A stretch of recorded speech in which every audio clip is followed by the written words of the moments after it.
Hello guys, तो स्वागत है अपने इस YouTube channel board student classes में। और आज हम लोग पढ़ने वाले हैं दोस्तों रामबन सीरीज़ का आज पहला दिन है दोस्तों।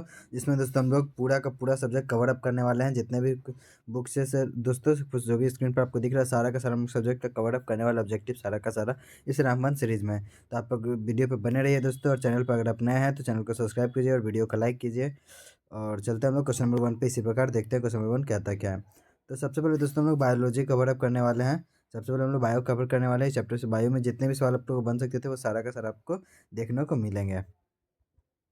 तो सबसे पहला प्रश्न है दोस्तों, पित्त रस कहाँ से स्रावित होता है? यकृत से, मुखगुहा से, अमाशय से या छोटी आंत से? तो पित्त रस कहाँ से स्रावित होता है दोस्तों? तो यकृत से स्रावित होता है। इसी प्रकार दोस्तों हम लोग चलते हैं क्वेश्चन नंबर 2 पे। तो क्वेश्चन नंबर 2 देख सकते हैं दोस्तों, कहता क्या है कि स्वपोषी के लिए आवश्यक है दोस्तों पर्णहित, सूर्य का प्रकाश या कार्बन डाइऑक्साइड। तो स्वपोषी के लिए दोस्तों तीनों चीज़ आवश्यक है, मतलब ऑप्शन नंबर डी बिल्कुल करेक्ट हो जाएगा। ऑप्शन नंबर डी बिल्कुल करेक्ट हो जाएगा दोस्तों। क्यों? क्योंकि इसका इनमें से सभी हो जाएगा। इसी प्रकार दोस्तों हम लोग चलते हैं क्वेश्चन नंबर 3 पे। क्वेश्चन नंबर 3 देख सकते हैं दोस्तों, कहता क्या है कि अमीबा अपना भोजन कैसे पकड़ता है? तो अमीबा अपना भोजन दोस्तों स्पर्श द्वारा पकड़ता है, या जीभ द्वारा पकड़ता है, या कुटपा द्वारा, या मुंह द्वारा। तो अमीबा दोस्तों अपना भोजन कैसे पकड़ता है? तो कूटपाद द्वारा, मतलब ऑप्शन नंबर सी इसका बिल्कुल करेक्ट हो जाएगा। इसी प्रकार दोस्तों हम लोग चलते हैं क्वेश्चन नंबर 4 पे। 4 कहता है दोस्तों, कौन सा एंजाइम वसा पर क्रिया करता है दोस्तों? पेप्सिन, या ट्रिप्सिन, या लाइपेज, या इमाइलेज? इसका सही आंसर क्या हो दोस्तों? लाइपेज हो जाएगा इसका सही आंसर। ऑप्शन नंबर सी बिल्कुल करेक्ट हो जाएगा। इसी प्रकार दोस्तों हम लोग चलते हैं क्वेश्चन नंबर 5 पे। तो 5 नंबर सवाल आप लोग देख सकते हैं दोस्तों, कहता क्या है कि आयोडीन की कमी से कौन सा रोग होता है दोस्तों? घेंगा होता है, या मधुमेह होता है, या स्कर्वी होता है, या एड्स होता है? तो इसका करेक्ट आंसर हो जाएगा दोस्तों ऑप्शन नंबर ए, घेंगा होता है। इसी प्रकार दोस्तों हम लोग चलते हैं क्वेश्चन नंबर 6 पे। 6 कहता है दोस्तों, कवक में पोषण की कौन सी विधि पाई जाती है दोस्तों? तो कवक में ये कौन सी विधि पाई जाती है पोषण की दोस्तों? तो मृत्युजीवी पाई जाती है।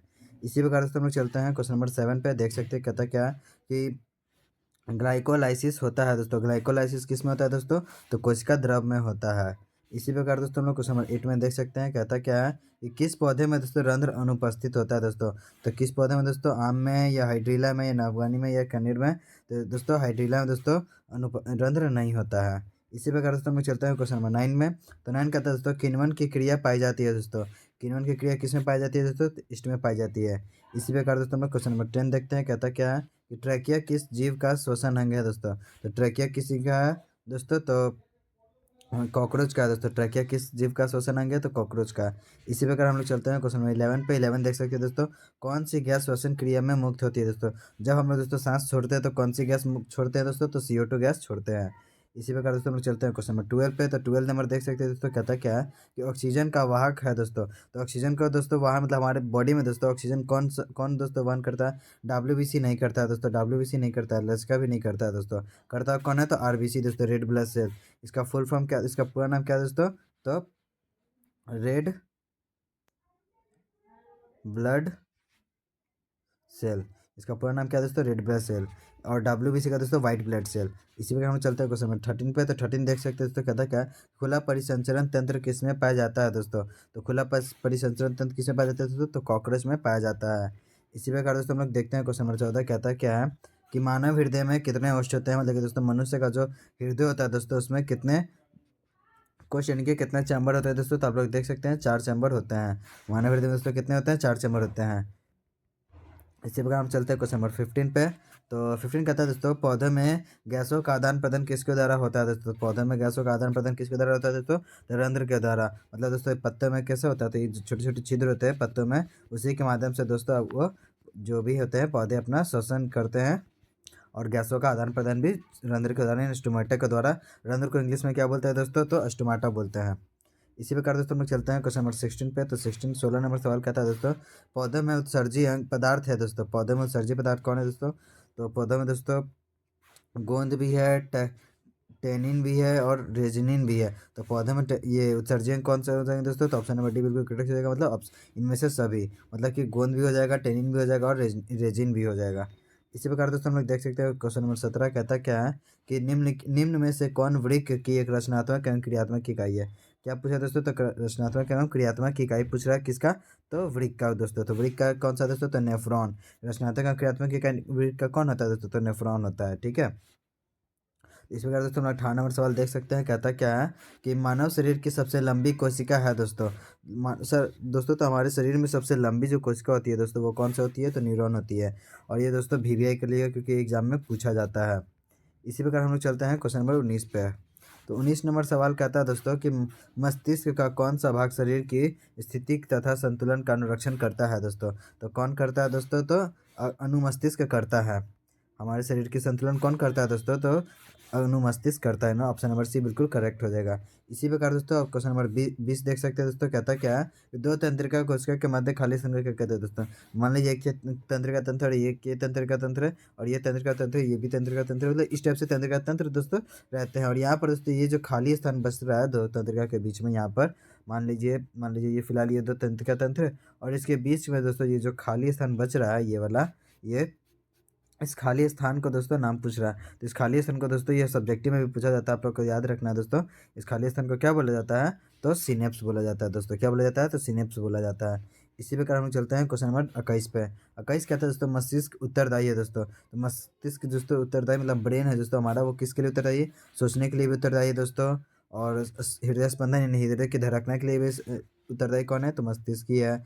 और हृदय स्पंदन के लिए भी, और सोचने के लिए भी, और शरीर को संतुलन बनाए रखने के लिए कौन है, तो ये ब्रेन ही हमारा उत्तरदायी होता है, जिम्मेवार होता है। इसका मतलब ऑप्शन नंबर डी बिल्कुल करेक्ट हो जाएगा। मतलब कि शरीर संतुलन भी, और हृदय स्पंदन भी, और सोचने के लिए, सभी के लिए कौन उत्तरदायी है दोस्तों, तो मस्तिष्क ही उत्तरदायी है।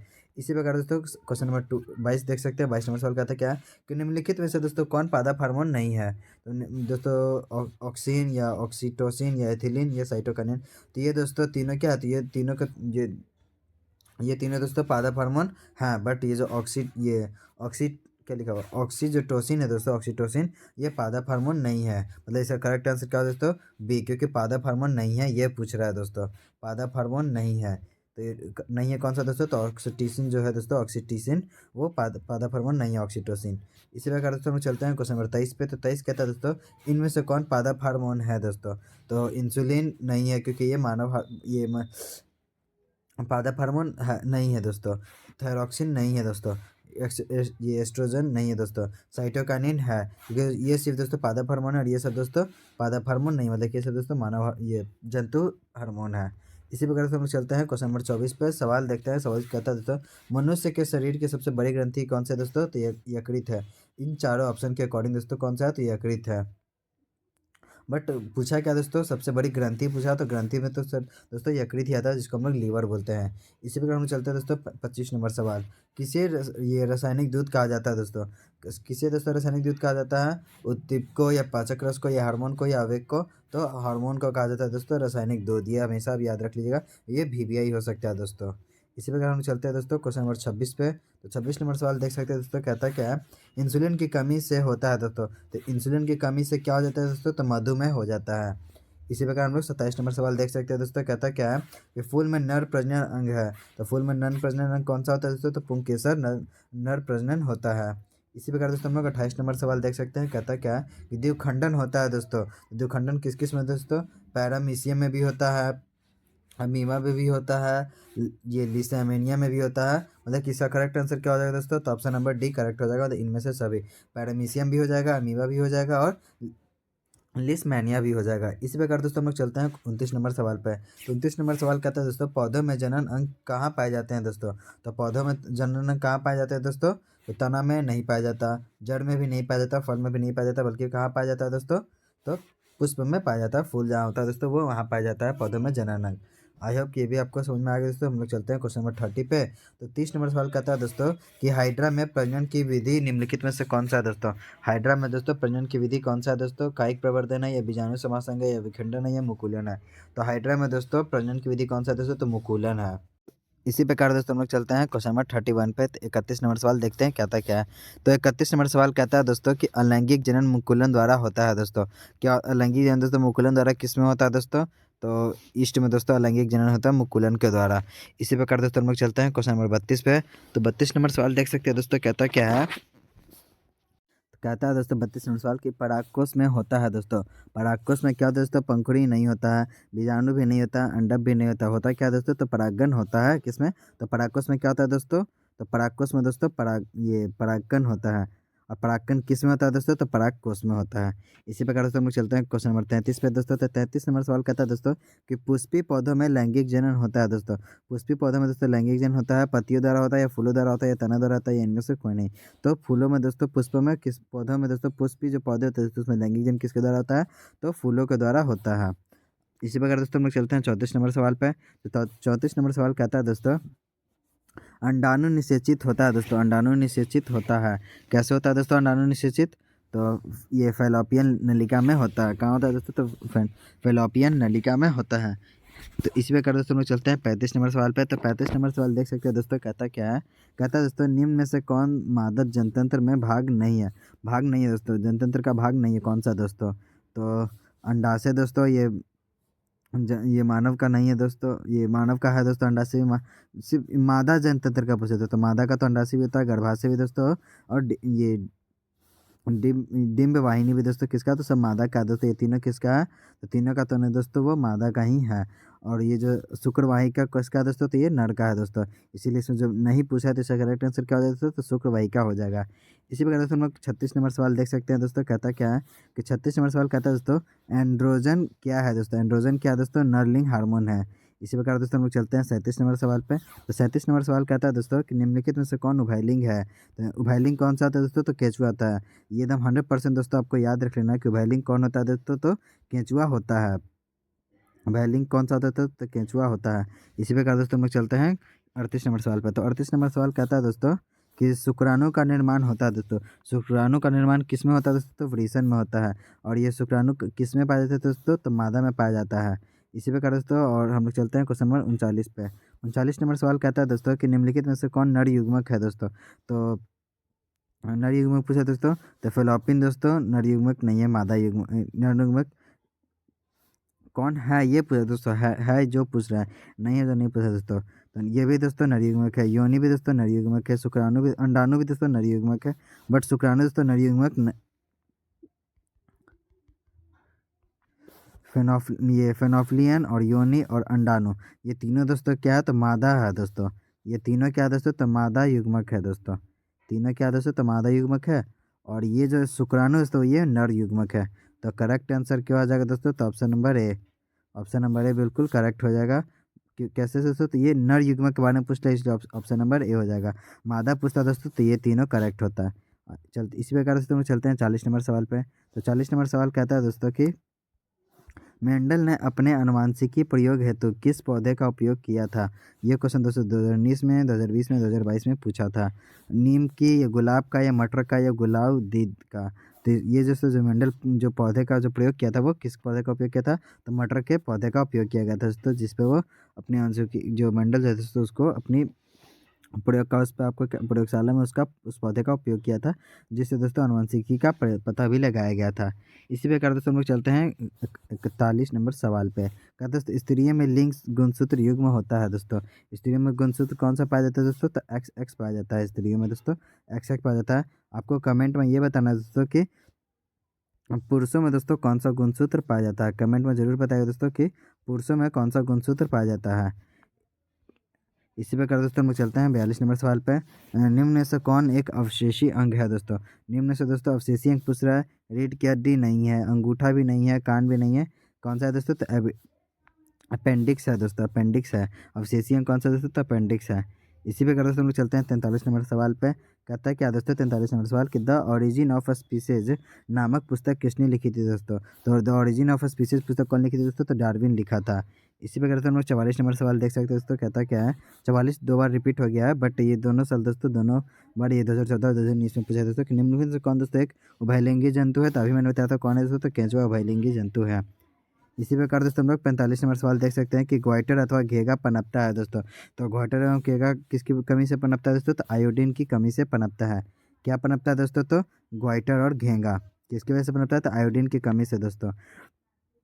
और यहाँ तक तो दोस्तों आपका बायोलॉजी था, जो रामबन सीरीज में दोस्तों हमने पूरा का पूरा जो भी बायो बन सकता था बुक से वो हमने बनाया है दोस्तों। और इसी प्रकार दोस्तों हम लोग चलते हैं अगला सवाल पे, जो अगले बुक पे चलते हैं दोस्तों। बायो खत्म हो गया है और हम लोग चलते हैं दोस्तों फिजिक्स पे। फिजिक्स यानी दोस्तों भौतिकी शास्त्र पे दोस्तों। तो कहता है क्या दोस्तों, सबसे पहला प्रश्न कि प्रकाश की किरणें गमन करती है दोस्तों। तो प्रकाश की किरणें सीधी रेखा में हमेशा गमन करती है दोस्तों। इसी प्रकार क्वेश्चन नंबर 2 देख सकते हैं दोस्तों, कहता क्या है कि प्रकाश के परावर्तन के कितने नियम है। तो प्रकाश के परावर्तन के 2 नियम है दोस्तों। आपको कमेंट में ये भी बताना है दोस्तों कि प्रकाश के अपवर्तन के कितने नियम है दोस्तों।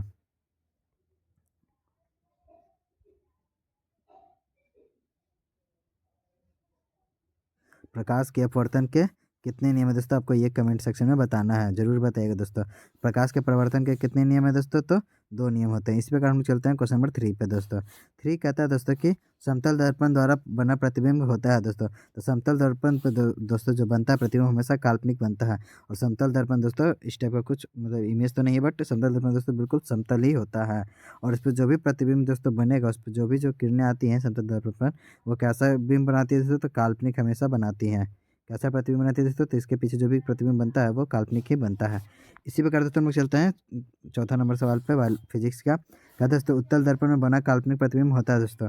तो उत्तल दर्पण पर दोस्तों पूछ रहा है, उत्तल दर्पण पर कैसा बनता है दोस्तों, सीधा और हासित बनता है हमेशा। इसी प्रकार दोस्तों हम लोग चलते हैं क्वेश्चन नंबर 5 पे। और 5 दोस्तों एकदम भेदिया है दोस्तों ये, क्योंकि हमेशा पूछा था कि दर्पण का सूत्र होता है दोस्तों। तो दर्पण सूत्र कौन सा दोस्तों, तो 1/v + 1/u बराबर 1/f होता है। क्या होता है दोस्तों, तो 1/v होता है दोस्तों, प्लस 1/u होता है दोस्तों। ये 1/v नहीं है, 1/u है दोस्तों, बराबर 1/f होता है। इसी प्रकार दोस्तों हम लोग चलते हैं क्वेश्चन नंबर 6 पे। तो 6 नंबर सवाल कहता है दोस्तों, और ये भी कैसा है दोस्तों, तो भी यही है दोस्तों सवाल। ये हर बार पूछा जाता है दोस्तों सवाल में कि दाढ़ी बनाने के लिए दोस्तों कौन सा दर्पण उपयुक्त है, यानी कि उपयोग है। जब दोस्तों आप लोग जब ये नाई की दुकान में देखे होंगे कि दाढ़ी बनाने के लिए कौन सा दर्पण उपयोग करता है दोस्तों, तो अवतल दर्पण का उपयोग करता है। जब दाढ़ी बनवाने जाइएगा तो देख सकते हैं उसको। इसी प्रकार दोस्तों हम लोग चलते हैं 7 नंबर सवाल पे। कहता है दोस्तों किस लेंस द्वारा उत्पन्न आवर्धन का ऐसा ही मात्रक क्या है दोस्तों। किसी लेंस द्वारा दोस्तों उत्पन्न जो होता है आवर्धन, उसका ऐसे मात्रक क्या होता है दोस्तों। तो एक बात मैं आपको बता दूं, किसी भी लेंस से दोस्तों उसका जो आवर्धन उत्पन्न होता है उसका ऐसा ही मात्रक नहीं होता है। मीटर, सेमीमीटर या मिलीमीटर या मात्रक विहीन। तो इसका करेक्ट आंसर क्या है दोस्तों, तो ऑप्शन नंबर डी, क्योंकि किसी का भी दोस्तों किसी भी लेंस से जो भी उत्पन्न होगा आवर्धन उसका ऐसे मात्रक नहीं होता है दोस्तों। इसी प्रकार दोस्तों हम लोग क्वेश्चन नंबर 8 देख सकते हैं दोस्तों। कहता क्या है कि लेंस के मुख्य फोकस की संख्या कितनी होती है दोस्तों। तो लेंस के मुख्य फोकस की संख्या कितनी होती है, 2 होती है दोस्तों। जिसको दोस्तों हम लोग कहते हैं एफ, और एक को कहते हैं दोस्तों 2f। इसी प्रकार दोस्तों हम लोग चलते हैं क्वेश्चन नंबर 9 पे। 9 कहते हैं दोस्तों अवतल लेंस का आवर्धन m के बराबर होता है दोस्तों। तो दोस्तों अवतल जो दर्पण है दोस्तों उसका अगर आवर्धन m है दोस्तों, तो उसका पूछा आवर्धन किसके बराबर दोस्तों, वो पूछा आवर्धन पूछा दोस्तों। तो एम आवर्धन को मान लेना है एम दोस्तों। तो एम जो होता है दोस्तों, मान लीजिए एम आवर्धन है, तो एम क्या होता है दोस्तों, तो भी बटे यू होता है, मतलब कि वेलोसिटी बटे यू, मतलब इनिशियल पॉइंट दोस्तों। इसका करेक्ट आंसर क्या होता है दोस्तों, तो ऑप्शन नंबर डी बिल्कुल करेक्ट हो जाएगा। इसी प्रकार दोस्तों हम लोग चलते हैं क्वेश्चन नंबर 10 पे। तो 10 नंबर क्वेश्चन कहता है क्या दोस्तों, कि देख सकते हैं।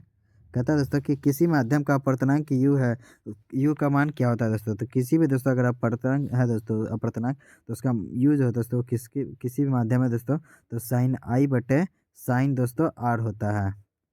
तो इसका ऑप्शन नंबर बी बिल्कुल करेक्ट हो जाएगा दोस्तों। ये ऑप्शन कहाँ आपको देखने को मिल रहा होगा, तो ये ऑप्शन नंबर बी में दोस्तों देखने को मिल रहा है।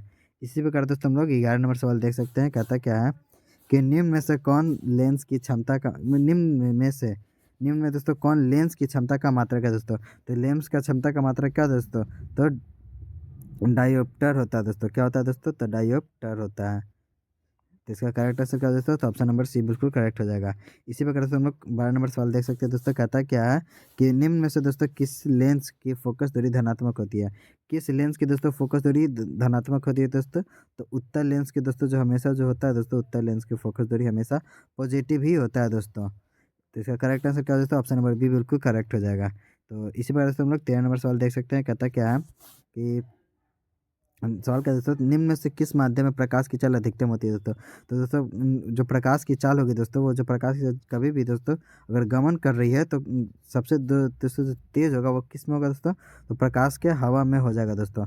कैसे होगा दोस्तों, तो हवा में बहुत तेज़ हो जाएगा। इसके अनुसार ऑप्शन नंबर ए बिल्कुल करेक्ट हो जाएगा दोस्तों। अब हम लोग चलते हैं दोस्तों कुछ क्वेश्चन नंबर 14 पे। क्वेश्चन नंबर 14 दोस्तों कहता क्या है कि निम्न में से कौन सा पदार्थ लेंस बनाने के लिए प्रयुक्त नहीं किया जाता है दोस्तों।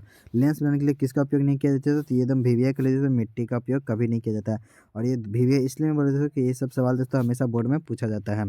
इसी प्रकार दोस्तों हम लोग चलते हैं क्वेश्चन नंबर 15 पे। 15 नंबर सवाल कहता है दोस्तों, किसी वस्तु का प्रतिबिंब कहाँ बनता है दोस्तों। किसी भी वस्तु का जो प्रतिबिंब है दोस्तों वो कहाँ बनता है दोस्तों। तो ये मान लीजिए हमारा आँख है दोस्तों, और यहाँ पर दोस्तों क्या होता है, यहाँ पर दोस्तों ये हमारा लेंस होता है। और यहाँ पर जैसे मान लीजिए यहाँ पर सीधी रेखा में दोस्तों इमेज का जो किरण है दोस्तों वो आ रहा है, और ये जब कहाँ बनता है दोस्तों, तो हमारा आँख का जो रेटिना होता है यहाँ पर दोस्तों ये रेटिना है, और यहीं पर दोस्तों आँख का जो भी यहाँ पर जो आ रहा है वो बनता है उसका प्रतिबिंब। तो अब इसका करेक्ट आंसर क्या हो जाता है, तो ऑप्शन नंबर बी बिल्कुल करेक्ट है। मतलब किसी भी वस्तु का प्रतिबिंब कहाँ बनता है दोस्तों, तो आँख के रेटिना पर बन जाता है। इसी वगैरह से हम लोग चलते हैं क्वेश्चन नंबर 16 पे। तो क्वेश्चन नंबर 16 कहता है क्या है दोस्तों, कि निकट दृष्टि दोष दूर करने के लिए दोस्तों चश्मे में किस लेंस का व्यवहार किया जाता है। मतलब दोस्तों अगर आप इसका जो निकट दृष्टि दोष होता है दोस्तों, उसमें दोस्तों कौन सा चश्मे का व्यवहार किया जाता है, तो उसमें दोस्तों अवतल लेंस का उपयोग किया जाता है। तो इसका करेक्ट आंसर क्या दोस्तों, ऑप्शन नंबर बी। कैसे हो जाएगा अवतल लेंस का दोस्तों, तो किसी भी लेंस अगर आप निकट मतलब पूछा दोस्तों, क्या पूछा था, तो निकट पूछा है दोस्तों। निकट दृष्टि दोष को दूर करना है दोस्तों, मतलब उसको खत्म करना तो नहीं हो सकता, बट उसको दूर थोड़ा सा कम करने के लिए चश्मे में दोस्तों किस लेंस का व्यवहार किया जाता है, तो अवतल लेंस। निकट दृष्टि दोष का मतलब क्या होता है दोस्तों, तो निकट दृष्टि का मतलब दोस्तों हमें दूर की वस्तुएं क्या हो रही है दोस्तों, क्लीन नहीं दिख रही है, और नज़दीक की वस्तु दोस्तों पूरा क्लीन दिखती है, उसको हम लोग बोलते हैं निकट दृष्टि दोष। इसी प्रकार दोस्तों हम लोग चलते हैं क्वेश्चन नंबर 17 पे। 17 कहता है दोस्तों कि स्पेक्ट्रम प्राप्त करने के लिए किसका उपयोग किया जाता है दोस्तों। तो स्पेक्ट्रम प्राप्त करने के लिए दोस्तों आपको किसका उपयोग करना पड़ता है, तो प्रिज्म का उपयोग करना पड़ता है। और प्रिज्म में दोस्तों आपको पूरा स्पेक्ट्रम का कलर भी आपको दिख सकता है। इसी प्रकार दोस्तों हम लोग चलते हैं क्वेश्चन 18 पे। 18 कहता है दोस्तों, स्पेक्ट्रम में किस रंग की किरणें का झुकाव अधिक होता है दोस्तों। तो स्पेक्ट्रम में दोस्तों किसका एकदम सबसे ज़्यादा झुकाव होता है दोस्तों, तो स्पेक्ट्रम में दोस्तों आपका सबसे ज़्यादा झुकाव किसका होता है, तो ऑप्शन नंबर डी बिल्कुल करेक्ट हो जाएगा, बैगनी का होता है। इसी प्रकार दोस्तों हम लोग चलते हैं क्वेश्चन नंबर 19 पे। 19 कहता है दोस्तों कि वायुमंडल में कौन सा वर्ण अधिक प्रकीर्णन होता है दोस्तों। कौन सा वर्ण अधिक प्रकीर्णन होता है, तो कौन सा होता है दोस्तों, तो नीला रंग बहुत अधिक प्रकीर्णन होता है दोस्तों। और इसी के कारण दोस्तों हमारा जो आकाश है वो कैसा दिखाई देता है दोस्तों, तो आकाश हम लोग का नीला पूरा दिखाई देखने को मिलता है। आकाश जो है दोस्तों वो आपको कैसा दिखाई देखने को मिलेगा, तो नीला ही देखने को मिलेगा। इसी प्रकार दोस्तों हम लोग चलते हैं क्वेश्चन नंबर 20 पे। तो 20 नंबर सवाल कहता क्या है दोस्तों, कि विद्युत आवेश का ऐसे मात्रक है। विद्युत आवेश का ऐसे मात्रक दोस्तों पूछ रहा है, ओम होगा या ओम, ये वोल्ट होगा या ओम होगा या एम्पियर होगा या कूलम होगा। तो विद्युत आवेश का पूछ रहा है दोस्तों, तो विद्युत आवेश का ऐसे मात्रक क्या होता है, कूलम होता है। इसी प्रकार दोस्तों हम लोग चलते हैं क्वेश्चन नंबर 21 पे। 21 कहता है क्या दोस्तों, कि 1 माइक्रो एम्पियर के तुल्य कितना विद्युत धारा से होगी दोस्तों। एक माइक्रो एम्पियर का पूछा तो 1 माइक्रो एम्पियर जो होता है दोस्तों वो 10⁻⁻⁶ एम्पियर के बराबर होता है दोस्तों। देखिए ऑप्शन नंबर सी बिल्कुल करेक्ट हो जाएगा। इसी प्रकार दोस्तों हम लोग 22 नंबर सवाल देख सकते हैं। कहता क्या है कि धारा मापने में किसका उपयोग होता है दोस्तों, तो धारा मापने में दोस्तों एम्पियर ए मीटर का उपयोग किया जाता है दोस्तों। इसी प्रकार हम लोग दोस्तों क्वेश्चन नंबर 23 देख सकते हैं। कहता क्या है,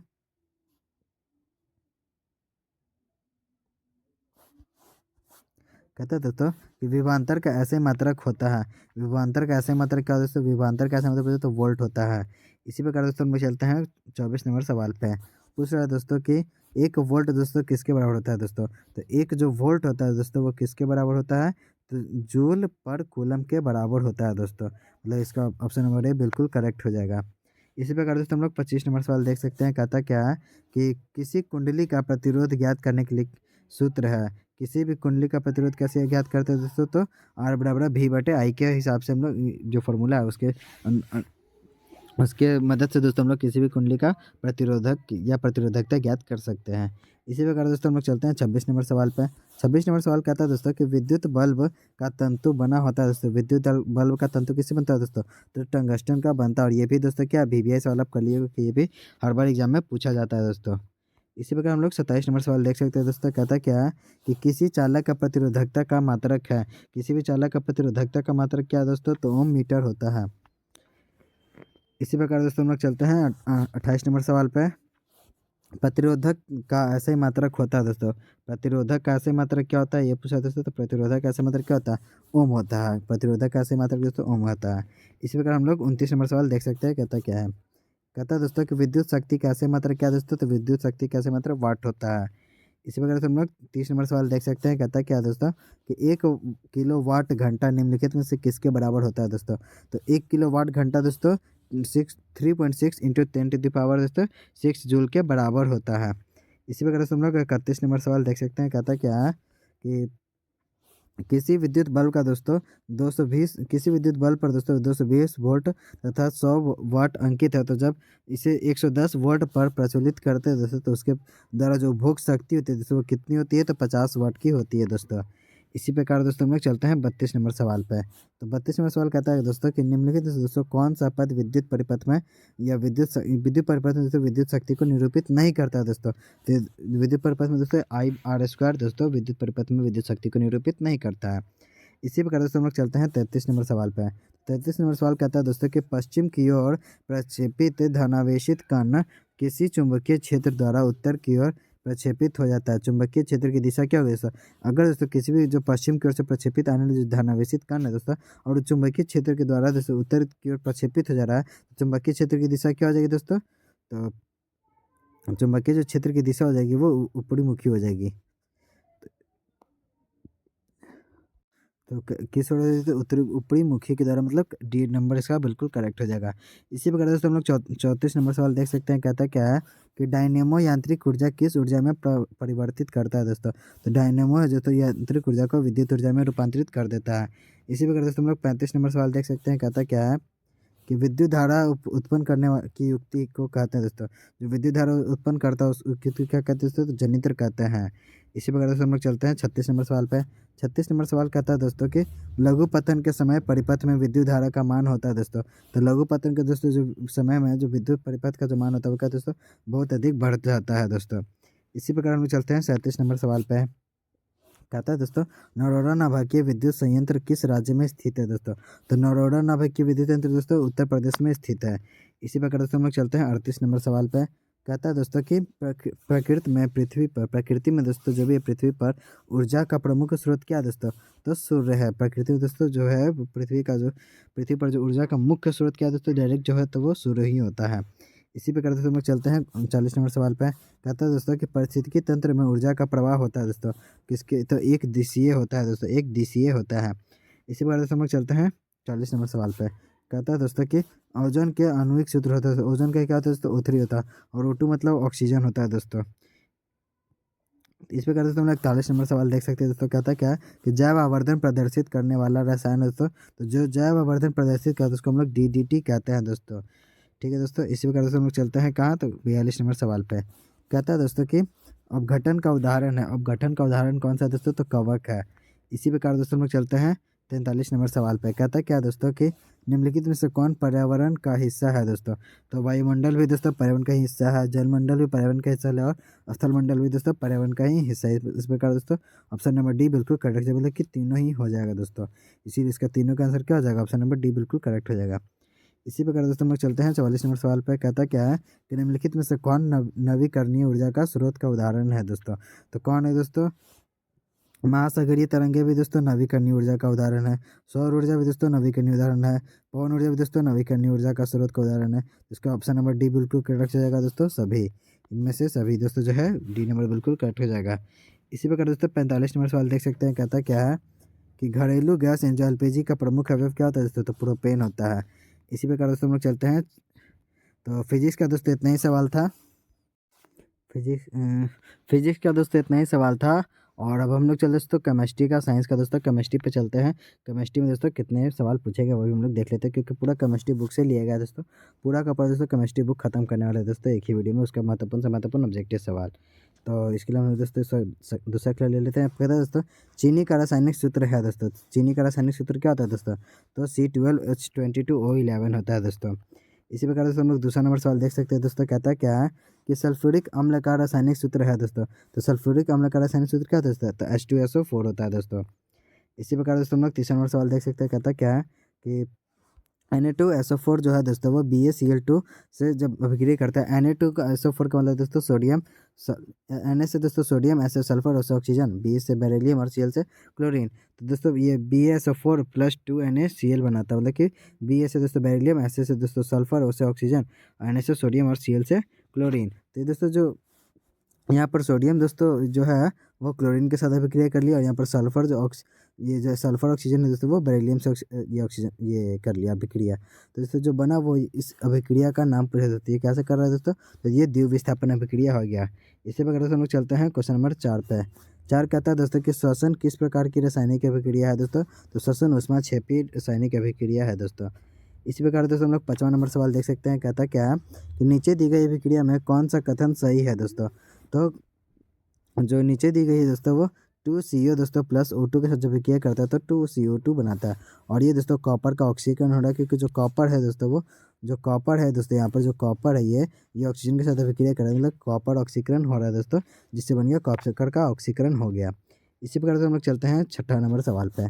कहता है क्या दोस्तों कि अभिक्रिया जो है दोस्तों CaO प्लस H2O जो है वो CaOH का ऑल्टोएच है। और ये किस प्रकार की अभिक्रिया है दोस्तों ये पूछ रहा है। तो ये संयोजन अभिक्रिया दोस्तों, क्योंकि दोनों एक दूसरे के और संयोग कर ले रहा है। इसी प्रकार दोस्तों हम लोग चलते हैं 7वां नंबर सवाल पे। कहता है दोस्तों कि निम्नलिखित में से दोस्तों यौगिकों में कौन अम्ल है दोस्तों, तो कौन अम्ल है। CuSO4 नहीं है दोस्तों, Na2O दोस्तों नहीं है, CaOH का ऑल्टोएच भी नहीं है दोस्तों, तो H2SO4 दोस्तों है जो वो अम्ल है दोस्तों। इसी प्रकार से हम लोग चलते हैं 8वां नंबर सवाल पे। कहता है दोस्तों कि निम्न में से दोस्तों कौन ये प्राकृतिक सूचक है दोस्तों, तो हल्दी दोस्तों प्राकृतिक सूचक है। बाकी मैथिल ऑरेंज और फेनोल्फिन दोस्तों मानव निर्मित सूचक है। इसी प्रकार दोस्तों हम लोग चलते हैं क्वेश्चन नंबर 9 पे। तो 9 कहता है दोस्तों कि जिंक तथा सल्फ्यूरिक अम्ल के बीच दोस्तों अभिक्रिया में निम्नलिखित में से कौन सी गैस निकलती है दोस्तों। अगर जिंक और सल्फ्यूरिक अम्ल का दोस्तों अगर अभिक्रिया होगा तो उसमें से कौन सा गैस निकलेगा दोस्तों, अवशेष बचता है, तो वो H2 गैस जो दोस्तों जो निकलती है। इसी प्रकार दोस्तों हम लोग चलते हैं 10 नंबर सवाल पर। कहता है दोस्तों कि निम्न में से किस विलयन का उपयोग दोस्तों दीवारों की सफ़ेदी करने के लिए किया जाता है दोस्तों, तो किस लिए किया जाता है। ये दोस्तों पूछा दोस्तों कि निम्नलिखित में से किस विलयन का दोस्तों दीवारों पर सफ़ेदी करने के लिए किया जाता है, तो किसका किया जाता है, तो CaOH का ऑल्टोएच का किया जाता है। कैल्शियम ऑक्सी हाइड्रोक्साइड का किया जाता है दोस्तों। इसी प्रकार हम लोग 11 नंबर सवाल कहते हैं दोस्तों। कहता है दोस्तों कि NaOH है दोस्तों, तो NaOH क्या है दोस्तों, तो क्षार है, सोडियम हाइड्रोक्साइड बना रहा है दोस्तों। इसी प्रकार से हम लोग चलते हैं 12 नंबर सवाल पे। 12 सवाल कहते हैं दोस्तों कि जब सोडियम हाइड्रोक्साइड जिंक से अभिक्रिया करता है तो कौन सा उत्पाद बनता है दोस्तों, तो कौन सा उत्पाद बनता है दोस्तों, तो Na2ZnO2 बनता है, प्लस में H2O भी शेष बच जाता है दोस्तों। इसी प्रकार हम लोग 13 नंबर सवाल देख सकते हैं। कहता है क्या दोस्तों कि चूना जल का रासायनिक नाम क्या है दोस्तों, तो चूना जल का रासायनिक नाम क्या है, कैल्शियम हाइड्रोक्साइड नाम है दोस्तों। इसी प्रकार दोस्तों 14 नंबर सवाल देखते हैं। कहता क्या है कि निम्नांकित में सोडा एस का सूत्र कौन सा है दोस्तों, तो सोडा एस का सूत्र क्या है दोस्तों, तो CaCl2 दोस्तों सोडा एस का सूत्र है। इसी प्रकार से हम लोग 15 नंबर सवाल देखते हैं। कहता क्या है कि निम्न में से कौन ग्लोबल लवण का सूत्र है दोस्तों, तो ग्लोबल लवण का सूत्र कौन सा है दोस्तों, तो ऑप्शन नंबर है बिल्कुल करेक्ट हो जाएगा कि ग्लोबल लवण का वही सूत्र है दोस्तों जो Na2SO4 प्लस जो है दोस्तों Na2SO4 × 10H2 है दोस्तों, जो ग्लोबल लवण का सूत्र है दोस्तों। इसी प्रकार से हम लोग 16 नंबर सवाल देख सकते हैं दोस्तों। कहता क्या है कि निम्न में से दोस्तों कौन विजातीय पदार्थ है, तो विजातीय पदार्थ कौन सा है दोस्तों, तो नमक दोस्तों विजातीय पदार्थ है। इसी प्रकार दोस्तों हम लोग चलते हैं 17 नंबर सवाल पे। 17 नंबर सवाल कहता है दोस्तों कि निम्नांकित में से कौन अधातु विद्युत का दोस्तों सुचालक है, तो कौन है दोस्तों, तो सुचालक कौन है दोस्तों, तो ग्रेफाइट जो है दोस्तों अधातु होते हुए विद्युत का सुचालक होता है दोस्तों, अधातु होते हुए भी, ठीक है। इस प्रकार से हम लोग चलते हैं क्वेश्चन नंबर 18 पे दोस्तों। 18 नंबर सवाल का दोस्तों कि एल्युमिनियम पर मोटी ऑक्साइड की परतें बनाने की दोस्तों प्रक्रिया कहलाती है, वो क्या कहलाती है दोस्तों, जब एल्युमिनियम पर दोस्तों कोई भी मोटी परत की ऑक्साइड जब बनाते हैं तो उस प्रक्रिया को कहते हैं दोस्तों हम लोग एनोडीकरण, मतलब कि ऑप्शन नंबर बी बिल्कुल करेक्ट हो जाएगा। इसी प्रकार दोस्तों हम लोग 19 नंबर सवाल देख सकते हैं। कहता है क्या दोस्तों कि Fe2O3 जो है दोस्तों वो 2Al2 के साथ अभिक्रिया कर ले रहा है, तो बनता है दोस्तों Al2O3 प्लस 2Fe बच जाता है। और ये निम्नांकित में से तो किस प्रकार की अभिक्रिया है दोस्तों, तो किस प्रकार की अभिक्रिया दोस्तों, तो विस्थापन हो रहा है किसका दोस्तों, तो यहाँ पर Fe का दोस्तों विस्थापन है, इसलिए हम इसको विस्थापन अभिक्रिया कहते हैं। इसी प्रकार से हम लोग चलते हैं 20 नंबर सवाल पे। 20 नंबर सवाल कह रहा है दोस्तों कि लाल तप्त आयरन पर जल वाष्प प्रवाहित करने पर दोस्तों कौन सा यौगिक प्राप्त होता है दोस्तों, तो कौन सा यौगिक प्राप्त होता है दोस्तों, अगर लाल तप्त प्राप्त जब ये प्रवाहित करेंगे तो Fe3O4 प्राप्त होगा दोस्तों। इसी प्रकार हम लोग चलते हैं 21 नंबर सवाल पे। कहता है दोस्तों कि निम्नांकित में से ये जो है दोस्तों निम्नांकित में से किस कारण दोस्तों सामान्य नमक का जलीय घोल दोस्तों विद्युत का सुचालक हो जाता है, मतलब कि अच्छा हो जाता है दोस्तों विद्युत का। तो धन आवेश एवं ऋण आवेश दोनों विपरीत दिशा में दोस्तों गतियों के कारण दोस्तों विद्युत जो होता है वो अच्छा हो जाता है दोस्तों। विद्युत का सुचालक कैसे हो जाता है, तो ये जब दोनों विपरीत दिशा में दोस्तों गतियों के कारण हो जाता है। इसी प्रकार से हम लोग चलते हैं 22 नंबर सवाल पर। 22 नंबर सवाल कहता है दोस्तों कि निम्नलिखित में से कौन सहसंयोजक यौगिक है दोस्तों, तो CH4 दोस्तों जो है वो सहसंयोजी यौगिक है। इसी प्रकार दोस्तों हम लोग 23 नंबर सवाल देख सकते हैं। कहता क्या है कि कार्बन की परमाणु संख्या होती है दोस्तों, तो कार्बन की परमाणु संख्या 6 होती है दोस्तों। इसी प्रकार हम लोग 24 नंबर सवाल देखते हैं। कहता क्या है कि ऑक्सीजन के 2 परमाणुओं के बीच दोस्तों कितने अबंध पाए जाते हैं दोस्तों? तो कितने अबंध पाए जाते हैं दोस्तों? तो 2 पाए जाते हैं। इसी प्रकार हम लोग 25 नंबर सवाल दोस्तों कहता है क्या देख सकते हैं। कहते हैं तो ग्लूकोज में कार्बन के कितने परमाणु होते हैं दोस्तों? तो ग्लूकोज में दोस्तों परमाणु कितने, ग्लूकोज में तो कार्बन के कितने परमाणु होते हैं? तो 6 होते हैं। इसी प्रकार हम लोग चलते हैं दोस्तों 26 नंबर सवाल पर। कहता है दोस्तों कि नाइट्रोजन के अणु में दोस्तों कितने सहसंयोजन बंधन होते हैं? तो 3 होते हैं दोस्तों। नाइट्रोजन के सहसंयोजन बंधन कितने होते हैं? तो 3 होते हैं। इसी प्रकार दोस्तों हम लोग 27 नंबर सवाल देख सकते हैं। कहता क्या है कि स्टेनलेस दोस्तों स्टील मिश्र धातु है तो लोहा का है दोस्तों। जो स्टेनलेस स्टील मिश्र धातु होता है दोस्तों वो होता है। इसी प्रकार दोस्तों आपका जो पूरा का पूरा दोस्तों फिजिक्स केमिस्ट्री बायो जो भी था वो हमने ख़त्म कर दिया दोस्तों। पूरा ही दोस्तों पूरा फिजिक्स केमिस्ट्री बायो जो भी था, बायो भी ख़त्म हो गया, केमिस्ट्री भी ख़त्म हो गया और फिजिक्स का भी हमने पूरा देख लिया है। इसी प्रकार से हम लोग चलते हैं दोस्तों एसएसटी पर दोस्तों। तो एसएसटी में दोस्तों सबसे पहले हम लोग ख़त्म करने वाले हैं हिस्ट्री पर। तो हिस्ट्री हम लोग को चलते हैं ख़त्म करते हैं। सबसे पहला सवाल है दोस्तों, आप लोग देख सकते हैं कि जर्मनी का एकीकरण के लिए दोस्तों कौन उत्तरदायी होता है? जर्मनी के दोस्तों एकीकरण के लिए कौन उत्तरदायी है दोस्तों? तो बिस्मार्क उत्तरदायी है दोस्तों। इसी प्रकार हम लोग चलते हैं क्वेश्चन नंबर 2 पे। ये फ्रैंकफर्ट की संधि दोस्तों किस वर्ष हुई थी? तो फ्रैंकफर्ट की दोस्तों संधि हुई थी 1871 ईस्वी में। इसी प्रकार से हम लोग चलते हैं तीसरा नंबर सवाल पर। कहता है दोस्तों कि फ्रैंकफर्ट की संधि पर हस्ताक्षर कब हुई थी दोस्तों? तो 1871 ईस्वी में। और फ्रैंकफर्ट की संधि कब हुई थी दोस्तों? तो 1871 में। और हस्ताक्षर भी कब हुई थी? तो 1871 में ही हुई थी। इसी प्रकार दोस्तों कहता है 4 नंबर सवाल कि टीपू सुल्तान के शासक कौन थे दोस्तों? तो टीपू सुल्तान शासक थे दोस्तों, सॉरी कहाँ के थे? तो मैसूर के शासक थे दोस्तों। टीपू सुल्तान कहाँ के शासक थे दोस्तों? तो मैसूर के। इसी प्रकार से हम लोग चलते हैं 5वां नंबर सवाल पर। 5वां नंबर सवाल कहता है दोस्तों कि काउंट काबूर को विक्टर एमानुएल ने किस पद पर नियुक्ति दी थी दोस्तों? तो प्रधानमंत्री के पद पर नियुक्ति दी थी दोस्तों काउंट काबूर ने विक्टर को। सॉरी विक्टर ने दोस्तों दी थी, विक्टर दोस्तों दिया था किसको? तो काउंट काबूर को दिया था प्रधानमंत्री का पद। इसी प्रकार से हम लोग चलते हैं 6 नंबर सवाल। 6 नंबर सवाल कहता है दोस्तों कि वियना सम्मेलन कब हुआ था दोस्तों? ये पूछा। तो 1815 में दोस्तों वियना सम्मेलन हुआ था। इसी प्रकार से हम लोग 7वां नंबर सवाल देख सकते हैं। कहता है क्या दोस्तों कि रूस की वाल्सेविक क्रांति का नेतृत्व किसने किया था दोस्तों? तो लेनिन ने किया था। रूस की वाल्सेविक क्रांति कौन किया दोस्तों? तो लेनिन किया था। इसी प्रकार से हम लोग चलते हैं 8वां नंबर सवाल पर। कहता है क्या दोस्तों कि कार्ल मार्क्स का जन्म कहाँ हुआ था दोस्तों? तो कार्ल मार्क्स का जन्म दोस्तों जर्मनी में हुआ था। इसी प्रकार 9 नंबर सवाल देख सकते हैं दोस्तों। कहता क्या है कि वोल्शेविक क्रांति कब हुई थी दोस्तों? तो वोल्शेविक क्रांति दोस्तों नवंबर में हुई थी और 1917 ईस्वी में हुई थी। इसी प्रकार से हम लोग 10 नंबर सवाल देख सकते हैं। कहता है क्या दोस्तों कि ब्रेस्ट लिटोवस्क की संधि दोस्तों किन देशों के बीच हुई थी दोस्तों? तो किन देशों के बीच? तो रूस और जर्मन के बीच में हुई थी दोस्तों। जर्मनी और रूस के बीच में हुई थी। इस वजह से हम लोग 11 नंबर सवाल देख सकते हैं दोस्तों। कहता क्या है कि रूस में दोस्तों कृषक दास प्रथा का अंत कब हुआ था दोस्तों? तो 1861 ईस्वी में दोस्तों रूस में कृषक दास प्रथा का अंत हो गया था। इसी वजह से हम लोग 12 नंबर सवाल देख सकते हैं दोस्तों। कहता क्या है कि कहता है दोस्तों रॉबर्ट ओवन कहाँ का निवासी था? तो कहाँ का था दोस्तों? तो ब्रिटेन का निवासी था रॉबर्ट ओवन।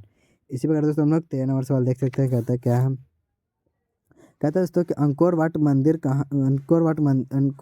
के मंदिर में का निर्माण दोस्तों किस शासक द्वारा करवाया गया था? अंकोर वाट का जो मंदिर का दोस्तों किसके द्वारा बनवाया गया था? तो सूर्यवर्मन दोस्तों द्वितीय के द्वारा बनवाया गया था। इसी प्रकार से हम लोग 14 नंबर सवाल देख सकते हैं दोस्तों। कहता क्या है कि मार्च 1946 में दोस्तों फ्रांस एवं वियतनाम के बीच दोस्तों जो होने वाला समझौता था वो किस नाम से दोस्तों जाना जाता है?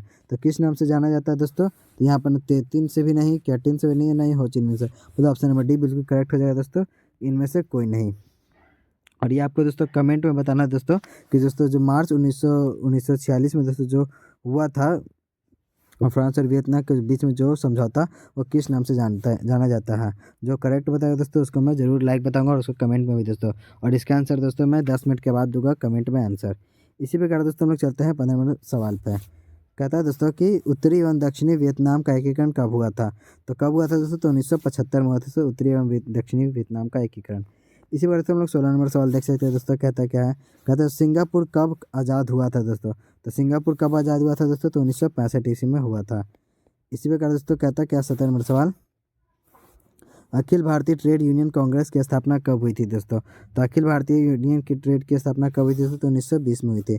और जिसको हम दोस्तों AITUC के नाम से भी दोस्तों हम लोग जानते हैं।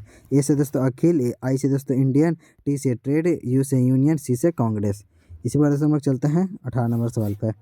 कहता क्या दोस्तों कि सविनय अवज्ञा आंदोलन की शुरुआत किस यात्रा से हुई थी दोस्तों? तो किस यात्रा से हुई थी? तो दांडी यात्रा से हुई थी सविनय अवज्ञा आंदोलन की शुरुआत।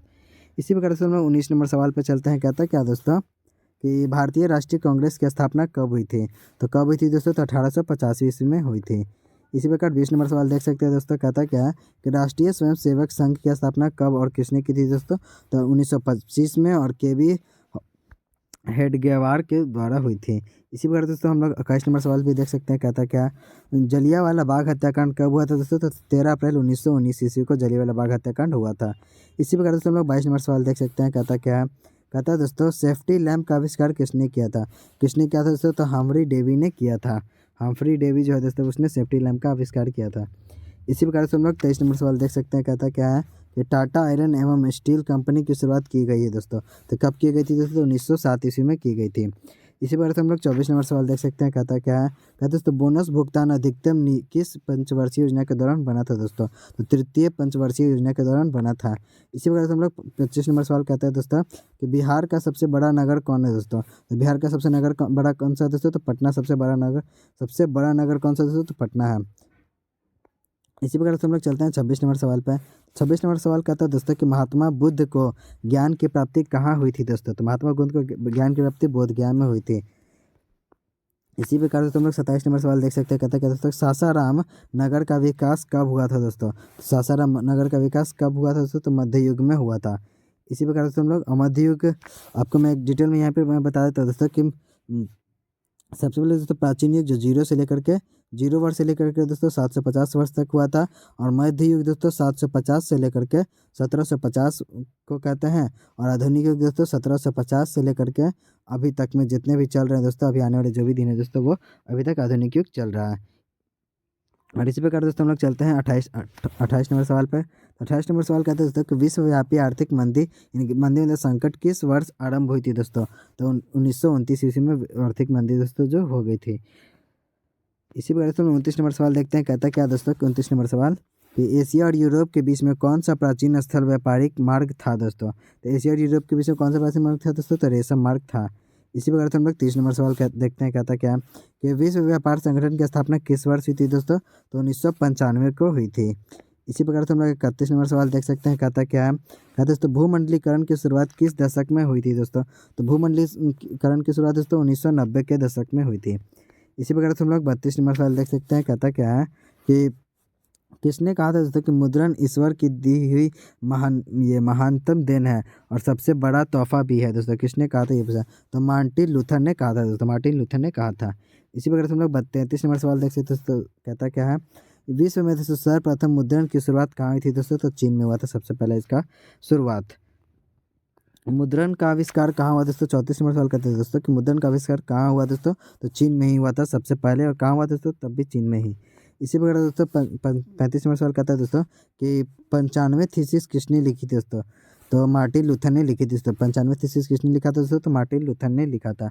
इसी प्रकार से हम लोग 36 नंबर सवाल देख सकते हैं। कहता क्या है कि मराठा समाचार पत्र किस भाषा में संबंधित है दोस्तों? तो किस भाषा में दोस्तों? तो अंग्रेजी भाषा में मराठा समाचार पत्र संबंधित है। इसी प्रकार से हम लोग 37 नंबर सवाल देख सकते हैं। कहता क्या है? कहता है दोस्तों 37 नंबर सवाल कि गुटेनबर्ग ने सर्वप्रथम किस पुस्तक की छपाई की गई थी दोस्तों? गुटेनबर्ग ने दोस्तों सर्वप्रथम किस पुस्तक की छपाई की थी? तो बाइबल की सबसे पहले छपाई की थी दोस्तों। इसी प्रकार हम लोग 38 नंबर सवाल देख सकते हैं। कहता क्या है? कहता है दोस्तों कि किस समाचार पत्र ने रातों रात वर्नाक्यूलर प्रेट एक्ट से बचने के लिए अपनी भाषा बदल थी दोस्तों? तो अमृत बाजार पत्रिका दोस्तों जो वर्नाक्यूलर प्रेस एक्ट है दोस्तों उससे बचने के लिए बदल दिया था भाषा को। इसी प्रकार से हम लोग 39 नंबर सवाल देखते हैं। कहता क्या है? 39 नंबर सवाल कहता है कि महात्मा गांधी ने किस पत्र का संपादन किया था दोस्तों? तो यंग इंडिया का जो है दोस्तों वो संपादन महात्मा गांधी जी द्वारा हुआ था। इसी प्रकार दोस्तों हम लोग 40 नंबर सवाल देख सकते हैं। कहता क्या है? कहता है दोस्तों कि रूसो कहाँ का दार्शनिक था दोस्तों? तो रूसो कहाँ का दार्शनिक था दोस्तों? तो फ्रांस का दार्शनिक था। इसी प्रकार दोस्तों हम लोग 41 नंबर सवाल देखते हैं। कहता क्या है कि भारतीय समाचार पत्रों के मुक्तिदाता के रूप में दोस्तों भारत के कौन गवर्नर जनरल विख्यात है दोस्तों? तो कौन है? तो चार्ल्स मेटकाफ है दोस्तों। इसी प्रकार दोस्तों हम लोग चलते हैं 42 नंबर सवाल पे। कहता है दोस्तों कि मार्टिन लूथर कौन थे दोस्तों? मार्टिन लूथर एक धर्म सुधारक थे दोस्तों। जो मार्टिन लूथर थे वो कौन थे दोस्तों? धर्म के सुधारक थे, इसलिए उनको धर्म सुधारक भी बोला जाता है। इसी प्रकार दोस्तों हम लोग चलते हैं 43 नंबर सवाल पे। कहता है दोस्तों कि कागज़ का आविष्कार दोस्तों किस देश में हुआ था, तो चीन में सबसे पहले हुआ था दोस्तों कागज़ का आविष्कार। इसी प्रकार दोस्तों हम लोग ये कागज़ या पेपर का भी आविष्कार कहाँ हुआ था, तो चीन में ही हुआ था सबसे पहले। महात्मा गांधी ने दोस्तों किस पत्र का संपादन किया था, तो यंग इंडिया का किया था दोस्तों। इसी प्रकार हम लोग 45 नंबर सवाल पे देखते हैं कहता क्या है। कहता है दोस्तों कि मीरात उल अखबार के संस्थापक कौन थे दोस्तों। मीरात उल अखबार के संस्थापक कौन थे दोस्तों, तो राजा राम मोहन राय दोस्तों। राजा राम मोहन राय जो थे दोस्तों वो मीरात उल अखबार के संस्थापक थे। इसी प्रकार से हम लोग 46 नंबर आगे तो नहीं दोस्तों, यहीं पर दोस्तों हिस्ट्री, इसी प्रकार से हम लोग हिस्ट्री का पूरा ऑब्जेक्टिव कर चुके हैं आज की। अभी हिस्ट्री में इतना ही रखते हैं, हम लोग चलते हैं दोस्तों हम लोग जियोग्राफी में। जियोग्राफी का महत्वपूर्ण से महत्वपूर्ण ऑब्जेक्टिव करने वाले हैं।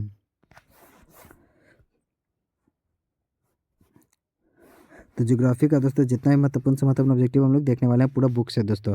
तो सबसे पहला प्रश्न आप लोग स्क्रीन पर देख सकते हैं दोस्तों, कहता क्या है कि सौर ऊर्जा निम्नलिखित में से कौन सा संसाधन है दोस्तों। ऑप्शन है दोस्तों कि मानवकृत या पूर्ण प्रतियोग्य या अजैव या अचक्रीय। जैसे सौर ऊर्जा किसका दोस्तों, सौर ऊर्जा निम्नलिखित का कौन सा संसाधन है दोस्तों, तो है ऑप्शन नंबर बी बिल्कुल करेक्ट हो जाए। कैसे, पुनः प्रतियोग्य दोस्तों। सौर ऊर्जा कभी खत्म नहीं होने वाला संसाधन है दोस्तों, इसलिए इसको पुनः प्रतियोग्य भी कहा जाता है। इसी प्रकार दोस्तों हम लोग चलते हैं क्वेश्चन नंबर 2 पे। तो क्वेश्चन नंबर 2 कहता है दोस्तों कि प्रथम पृथ्वी सम्मेलन कहाँ आयोजित हुआ था दोस्तों। तो प्रथम पृथ्वी सम्मेलन कहाँ आयोजित हुआ था दोस्तों, तो रियो डी जेनेरियो में हुआ था। इसी प्रकार से हम लोग चलते हैं तीसरा नंबर सवाल पर। तीसरा नंबर सवाल कहता है दोस्तों पंजाब में भूमि निम्नीकरण का मुख्य कारण क्या है दोस्तों, तो अधिक सिंचाई है दोस्तों, जिसके कारण वहाँ निम्नीकरण भी होते रहता है। इसी प्रकार दोस्तों हम लोग चलते हैं 4 नंबर सवाल पर। कहता है दोस्तों कि काली मृदा का दूसरा नाम क्या है दोस्तों, तो काली मृदा का दूसरा नाम क्या है दोस्तों, तो रेगुर मृदा। इसी प्रकार हम लोग 5वां नंबर सवाल देखते हैं दोस्तों, कहता क्या है कि मरुस्थलीय मृदा किस राज्य में पाई जाती है दोस्तों, तो राजस्थान में दोस्तों मरुस्थलीय मृदा पाई जाती है। इसी प्रकार हम लोग 6वां नंबर सवाल देखते हैं दोस्तों, कहता क्या है वृहद क्षेत्र में जल की उपस्थिति के कारण दोस्तों ही पृथ्वी को कहते हैं दोस्तों।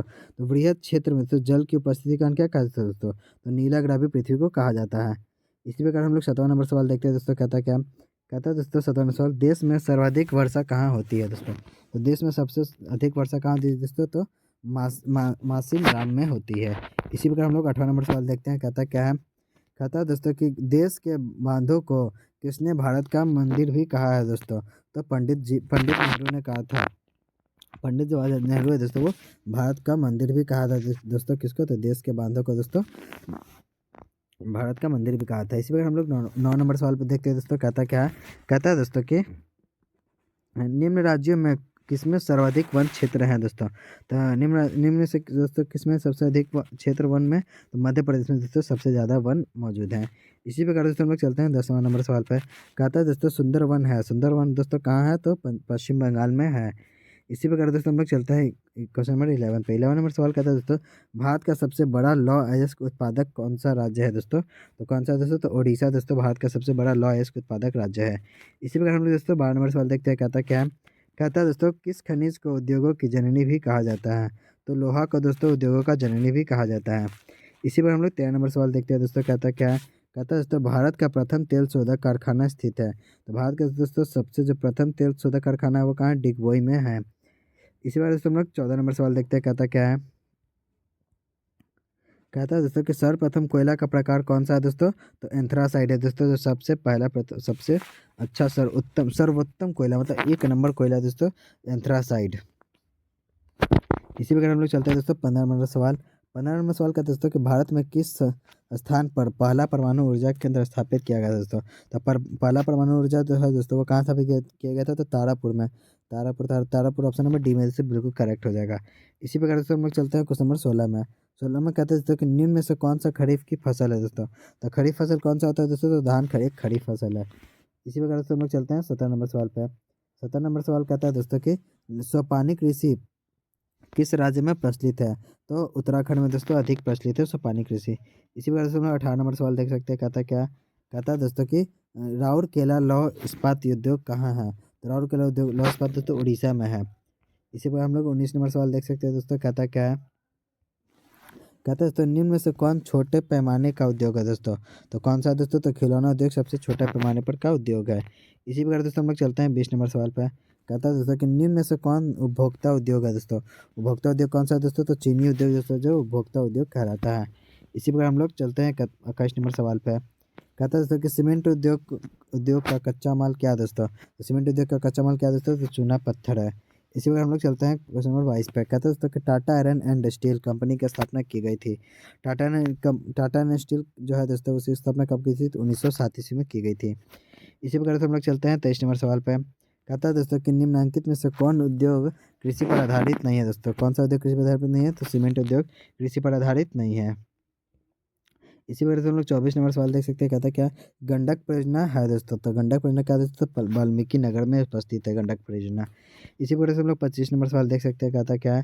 कहता है दोस्तों कि बिहार में कितने प्रतिशत क्षेत्र में वन है? तो बिहार में 7% क्षेत्र में वन मौजूद है दोस्तों। इसी पर हम लोग चलते हैं 26 नंबर सवाल पर। कहता है दोस्तों कि निम्न में से निम्न नदियों में से निम्नलिखित नदियों में से दोस्तों किससे बिहार का शोक नदी कहा जाता है? कोसी नदी को दोस्तों बिहार का शोक नदी कहा जाता है। और ये दोस्तों आप लोग वीवीआई कर लीजिएगा कि ये भी दोस्तों बोर्ड में हर साल पूछा जाता है। इसी प्रकार दोस्तों हम लोग 17 नंबर सवाल देख सकते हैं। कहता क्या है?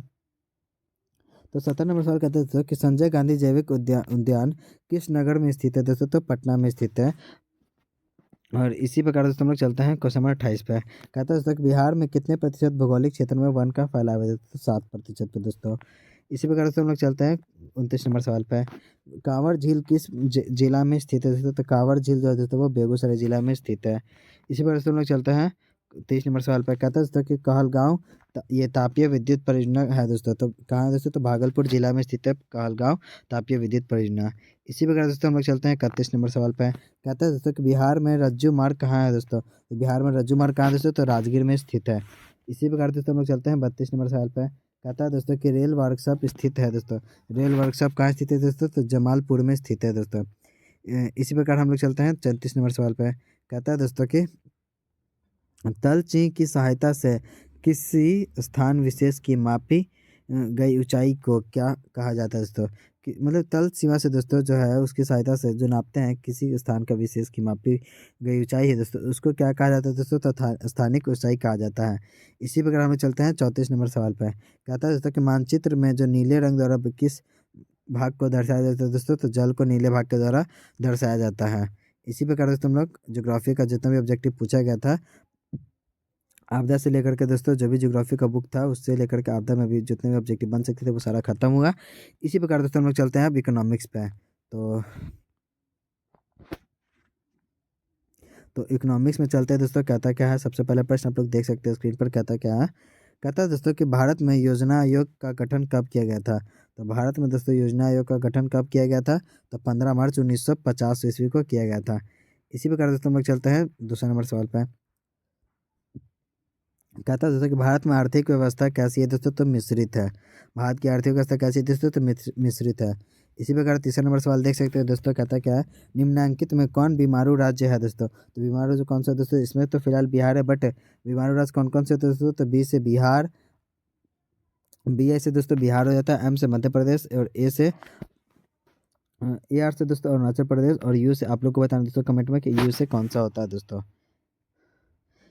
इसी प्रकार से हम लोग चौथा नंबर सवाल देख सकते हैं। कहता क्या दोस्तों कि योजना आयोग का को भंग कर कौन सा आयोग बनाया दोस्तों? योजना को दोस्तों भंग करके दोस्तों कौन सा आयोग बनाया गया था? तो योजना आयोग का दोस्तों दूसरा नाम क्या है? नीति आयोग, जिसको दोस्तों पूरा खत्म कर करके नीति आयोग नाम रखा था। इसी प्रकार से हम लोग 55 नंबर सवाल देख सकते हैं। कहता क्या दोस्तों कि राष्ट्रीय विकास परिषद का गठन कब हुआ था? तो राष्ट्रीय विकास परिषद का गठन कब हुआ था दोस्तों? 1952 ईस्वी को हुआ था। इसी प्रकार हम लोग छठा नंबर सवाल देखते हैं दोस्तों। कहता क्या है कि देश में कितने विशेष आर्थिक क्षेत्र विकसित है दोस्तों? तो देश में दोस्तों कितने विशेष आर्थिक क्षेत्र? तो 7 को दोस्तों। इसी प्रकार हम लोग चलते हैं 7वां नंबर सवाल पे। कहता है दोस्तों कि भारत में नीति आयोग की स्थापना कब हुई थी? तो भारत में दोस्तों नीति आयोग की स्थापना 1 जनवरी 2015 ईस्वी को हुई थी। इसी प्रकार दोस्तों इसमें एक सवाल और बन सकता है दोस्तों कि भारत में नीति आयोग की स्थापना किनके द्वारा हुई थी दोस्तों? तो हमारे अभी देश के प्रधानमंत्री श्री नरेंद्र दामोदर दास मोदी उनके द्वारा हुई थी दोस्तों। इसी प्रकार दोस्तों हम लोग चलते हैं 8वां नंबर सवाल पे। तो 8वां नंबर सवाल कहता है दोस्तों कि निम्न में से कौन में से देश में मिश्रित अर्थव्यवस्था है दोस्तों? तो भारत में एक ऐसा देश है दोस्तों जिसमें मिश्रित अर्थव्यवस्था। इसी प्रकार दोस्तों हम लोग चलते हैं क्वेश्चन नंबर 2 पे। क्वेश्चन नंबर 9 पे दोस्तों मतलब क्वेश्चन नंबर 9 कहता है क्या है दोस्तों? देख सकते हैं। कहता है दोस्तों कि 2011 की जनगणना के अनुसार दोस्तों भारत की आबादी थी। तो 2011 के अनुसार दोस्तों आपको बताना है भारत की आबादी कितनी थी? तो 121 करोड़ थी दोस्तों। इसी प्रकार दोस्तों हम लोग चलते हैं 10वां नंबर सवाल पे। कहता है दोस्तों नीति आयोग का गठन हुआ था। नीति आयोग का गठन कब हुआ था दोस्तों? जनवरी 2015 को हुआ था। इसी प्रकार दोस्तों हम लोग चलते हैं 11 सवाल पर। कहते हैं दोस्तों भारत में योजना आयोग का गठन कब हुआ था? तो योजना आयोग का गठन दोस्तों 15 मार्च 1950 को। और योजना आयोग का दोस्तों दूसरा नाम क्या है दोस्तों? तो नीति आयोग है। और नीति आयोग का गठन कौन किया था दोस्तों? तो हमारे नरेंद्र मोदी किए थे। और कब किए थे? तो 1 जनवरी 1900 मतलब जनवरी 2015 को किए थे दोस्तों। इसी प्रकार हम लोग 12 नंबर सवाल देख सकते हैं। कहता क्या है दोस्तों? कहता भारत की राष्ट्रीय आय का सर्वप्रथम अनुसार किसने लगाया था? भारत की जो राष्ट्रीय आय का सर्वप्रथम जो अनुसार अनुमान है दोस्तों, किसने लगाया था अनुमान? तो अनुमान कौन लगाया था? तो दादा भाई नौरोजी द्वारा लगाया गया था अनुमान सबसे पहले। इसी प्रकार से हम लोग 13 नंबर सवाल देख सकते हैं दोस्तों। कहता क्या है कि भारत की वित्तीय वर्ष होता है दोस्तों। भारत की वित्तीय वर्ष कितना है दोस्तों? तो 1 अप्रैल से लेकर के 31 मार्च तक का दोस्तों जो होता है भारत की वित्तीय वर्ष कहलाता है। इसी प्रकार दोस्तों हम लोग 14 नंबर सवाल देख सकते हैं। कहता क्या है? प्रत्यक्ष कर के अंतर्गत निम्न में से कौन सा शामिल है दोस्तों? निम्न में से किसे शामिल किया गया है दोस्तों? तो आई कार्ड को दोस्तों शामिल किया गया है प्रत्यक्ष कर के अंतर्गत दोस्तों। इसी पर हम लोग 15 नंबर सवाल देखते हैं दोस्तों। कहता क्या है? 15 नंबर सवाल कहता है दोस्तों कि सन 2008 से लेकर के 9 के अनुसार भारत की जो औसत प्रति व्यक्ति आय है वो कितनी है दोस्तों? तो 25,494 रुपये है दोस्तों। 25,494 रुपये। इसी प्रकार हम लोग चलते हैं क्वेश्चन नंबर 16 पे। तो क्वेश्चन नंबर 16 कहता है कि केंद्रीय सांख्यिकी संगठन की स्थापना कब हुई थी? केंद्रीय सांख्यिकी संगठन की स्थापना कब हुई थी दोस्तों? तो 1954 ईस्वी को हुई थी केंद्रीय सांख्यिकी संगठन की स्थापना। इसी प्रकार दोस्तों हम लोग कहते हैं 17 नंबर सवाल पर देखते हैं। कहता क्या है कि गरीबी के कुचक्र की धारणा किसने दी थी दोस्तों? गरीबी के कुचक्र की धारणा किसने दी थी? तो रैगनर नर्कस ने दी थी। इसी प्रकार से हम लोग 8 नंबर सवाल देखते हैं। कहता क्या है? गरीबी रेखा निर्धारण हेतु ग्रामीण क्षेत्रों के लिए प्रति व्यक्ति प्रतिदिन न्यूनतम कितनी कैलोरी निर्धारित की गई है दोस्तों? तो कितनी गई है? तो 2400 कैलोरी निर्धारित की गई है। इसी प्रकार हम लोग चलते हैं 19 नंबर सवाल पे। कहता है दोस्तों 19 नंबर सवाल कि निम्न में से किस विधि के अंतर्गत उत्पादित अंतिम वस्तुओं के मूल्य को जोड़कर राष्ट्रीय आय की गणना की जाती है दोस्तों? तो मूल्य योग विधि द्वारा दोस्तों राष्ट्रीय आय की गणना की जाती है। इसी प्रकार से हम लोग चलते हैं 20 नंबर सवाल पे। कहता है दोस्तों कि इनमें से कौन सा मुद्रा का एक आधुनिक रूप नहीं है दोस्तों? तो मुद्रा दोस्तों एक आधुनिक युग है। ड्राफ्ट भी दोस्तों एक आधुनिक युग में है, बट जमा दोस्तों एक आधुनिक रूप में नहीं है। इसी प्रकार से हम लोग चलते हैं 21 नंबर सवाल। कहता है दोस्तों कि निम्न में से कौन शाख मुद्रा का उदाहरण है दोस्तों? तो बैंक ड्राफ्ट दोस्तों एक शाख मुद्रा का उदाहरण है। इसी प्रकार से हम लोग चलते हैं 22 नंबर सवाल पे। कहता है दोस्तों कि रूस की मुद्रा क्या है दोस्तों? तो रूस की मुद्रा क्या है? रूबल दोस्तों। रूस की मुद्रा को रूबल कहते हैं। इसी प्रकार दोस्तों 23 नंबर सवाल देख सकते हैं। कहता क्या है? प्रधानमंत्री नरेंद्र मोदी ने ये विमुद्रीकरण की घोषणा कब की थी? तो कब की थी दोस्तों? तो 8 नवंबर 2016 को की गई थी दोस्तों। इसी प्रकार दोस्तों हम लोग चलते हैं 24 नंबर सवाल 24 नंबर सवाल का दोस्तों रिजर्व बैंक ऑफ इंडिया की स्थापना कब हुई थी दोस्तों? तो रिजर्व बैंक ऑफ इंडिया की स्थापना 1935 में हुई थी। इसी प्रकार हम लोग देखते हैं दोस्तों 25 नंबर सवाल पे। कहता है दोस्तों कि भारत का केंद्रीय बैंक कौन है दोस्तों? तो भारत का केंद्रीय बैंक कौन सा है दोस्तों? तो रिजर्व बैंक ऑफ इंडिया। इसी प्रकार से हम लोग चलते हैं 26 नंबर सवाल पे। कहता है दोस्तों कि वाणिज्य बैंकों का राष्ट्रीयकरण कब हुआ था? तो वाणिज्य बैंकों का राष्ट्रीयकरण कब हुआ था? तो 1969 ईस्वी में हुआ था। इसी प्रकार से हम लोग 27 नंबर सवाल देखते हैं। कहता क्या दोस्तों? भारत में कितने राष्ट्रीयकृत बैंक है दोस्तों? तो कितने हैं? तो 14 टोटल है दोस्तों जो भारत में राष्ट्रीयकृत बैंक कहलाते हैं। इसी प्रकार से 28 नंबर सवाल देखते हैं दोस्तों। शेयर बाजार का नियामक संस्था है दोस्तों। तो SEBI दोस्तों है जो शेयर बाजार का नियामक संस्था है दोस्तों। इसी प्रकार हम लोग चलते हैं दोस्तों 29 नंबर सवाल पे। 29 नंबर सवाल कहता है दोस्तों कि भारत में सहकारिता आंदोलन का प्रारंभ कब हुआ था? तो भारत में दोस्तों सहकारिता आंदोलन का जो प्रारंभ हुआ था 1904 ईस्वी में हुआ था। इसी प्रकार से हम लोग चलते हैं 30 नंबर सवाल पर। कहता है दोस्तों कि राज्य वित्त आयोग का गठन किया गया है दोस्तों। तो राज्य वित्त आयोग का गठन कब किया था? पंचायतों की वित्तीय स्थिति के पुनर्वलोकन हेतु किया गया था दोस्तों। तो सहकारिता साख समिति कानून कब पारित हुआ दोस्तों? सहकारिता साख समिति कब पारित हुआ था? तो 1904 ईस्वी में पारित हुआ था। इसी प्रकार से हम लोग चलते हैं 32 नंबर सवाल पे। कहता है दोस्तों कि ग्रामीण बैंक का संस्थापन कौन है दोस्तों? तो ग्रामीण बैंक का संस्थापक कौन है दोस्तों? तो प्रोफेसर मो यूनस के ने है दोस्तों। इसी पर हम चलते हैं 33 नंबर सवाल पे। कहता है दोस्तों कि बिहार में पहला क्षेत्रीय ग्रामीण बैंक कब स्थापित हुआ है दोस्तों? तो 1976 ईस्वी को हुआ था। इसी पर दोस्तों हम लोग चलते हैं 34 नंबर सवाल पे। कहता है दोस्तों कि क्षेत्रीय ग्रामीण बैंक की स्थापना कब की गई थी? तो 1975 ईस्वी को। इसी पर हम लोग अगला प्रश्न देखते हैं दोस्तों 35 नंबर सवाल पर। ये VVI क्वेश्चन है दोस्तों। ये क्या है दोस्तों? तो VVI आप इसको कर सकते हैं और ये एग्जाम में पूछा जा सकता है। कहते हैं दोस्तों कि नरेगा कार्यक्रम के नाम के साथ किस व्यक्ति का नाम जोड़ा गया है। तो नरेगा के साथ दोस्तों महात्मा गांधी का नाम जोड़ा गया है दोस्तों। इसी पर हम लोग 36 नंबर सवाल दोस्तों देखते हैं, कहता क्या है कि मानवीय पूंजी निर्माण का मुख्य घटक है दोस्तों। तो मानवीय पूंजी का घटक कौन सा दोस्तों? स्वास्थ्य सेवाएं भी मानवीय पूंजी का घटक है, आवास भी दोस्तों मानवीय पूंजी का घटक है, और शिक्षा और प्रशिक्षण भी दोस्तों मानवीय पूंजी का घटक है। मतलब कि ऑप्शन नंबर डी बिल्कुल करेक्ट हो जाएगा इनमें से सभी। इसी प्रकार से हम लोग चलते हैं 37 नंबर सवाल पे। कहता है दोस्तों कि नरेगा के अंतर्गत ग्रामीण मजदूरों को साल में कम से कम कितने दिनों के लिए रोजगार देने की व्यवस्था है दोस्तों? तो 100 दिनों के दोस्तों रोजगार देने के लिए व्यवस्था है। इसी प्रकार दोस्तों हम लोग चलते हैं 38 नंबर सवाल पे। कहते हैं दोस्तों जवाहर नरेगा योजना शुरू हुई है दोस्तों। तो कब से हुई है? तो 1989 में। इसी प्रकार दोस्तों हम लोग 39 नंबर सवाल देख सकते हैं, कहता है क्या दोस्तों कि भारत में सेवा क्षेत्र को सामान्यतः कितने भागों में बांटा गया दोस्तों? तो सेवा क्षेत्र को 2 भागों में बांटा गया दोस्तों। इसी प्रकार हम लोग चलते हैं 40 नंबर सवाल पर। तो कहता है दोस्तों कि भारत के सकल घरेलू उत्पाद में किस क्षेत्र का सर्वाधिक योगदान है दोस्तों? तो किस क्षेत्र का योगदान है? तो सेवा क्षेत्र का सबसे अधिक योगदान है। इसी बार दोस्तों हम लोग चलते हैं 41 नंबर सवाल पर। 41 नंबर सवाल कहता है दोस्तों कि विश्व व्यापार संगठन का मुख्यालय कहाँ? तो विश्व व्यापार का संगठन कहाँ है दोस्तों? तो जेनेवा में है। इसी बार हम लोग 42 नंबर सवाल देखते हैं दोस्तों, कहता क्या है नई आर्थिक नीति में किसे ये सम्मिलित किया गया दोस्तों? तो उदारीकरण को भी नई आर्थिक नीति में सम्मिलित किया गया, निजीकरण को भी सम्मिलित किया गया, वैश्वीकरण को भी। मतलब कि ऑप्शन नंबर डी बिल्कुल करेक्ट हो जाएगा इनमें से सभी। इसका जो करेक्ट आंसर क्या है दोस्तों? ऑप्शन नंबर डी बिल्कुल करेक्ट हो जाएगा। इसी बार हम लोग चलते हैं 43 नंबर सवाल पर। 43 नंबर सवाल कहता है दोस्तों कि WTO जिसको हम लोग बोलते हैं दोस्तों विश्व व्यापार संगठन, इसकी स्थापना किस वर्ष की गई थी दोस्तों? तो 1995 में की गई थी। इसी प्रकार दोस्तों हम लोग चलते हैं 44 नंबर सवाल पे। 44 नंबर सवाल है दोस्तों कि भारत की उपभोक्ता संरक्षण कानून कब लागू हुआ था दोस्तों? तो 1986 को दोस्तों लागू हुआ था। इसी प्रकार हम लोग चलते हैं 45 नंबर सवाल पे। कहता है दोस्तों कि उपभोक्ता अधिकार दिवस कब मनाया जाता है? उपभोक्ता अधिकार दिवस दोस्तों 15 मार्च को प्रतिवर्ष मनाया जाता है दोस्तों। तो ये था दोस्तों कुछ आपको इकोनॉमिक्स के महत्वपूर्ण से महत्वपूर्ण ऑब्जेक्टिव सवाल जो एग्जाम में पूछे जा सकते हैं दोस्तों इस बार। इसी बार दोस्तों हम लोग चलते हैं सिविक्स पे। SST का दोस्तों सिविक्स कर लेते हैं।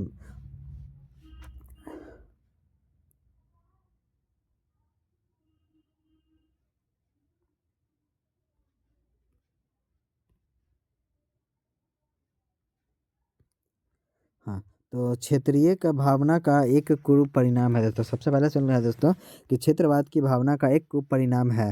तो क्षेत्र का दोस्तों कुरूप परिणाम कौन सा है दोस्तों? ये अलगाववाद है दोस्तों, जो क्षेत्र का कुरूप परिणाम है दोस्तों एक क्षेत्र की भावना का।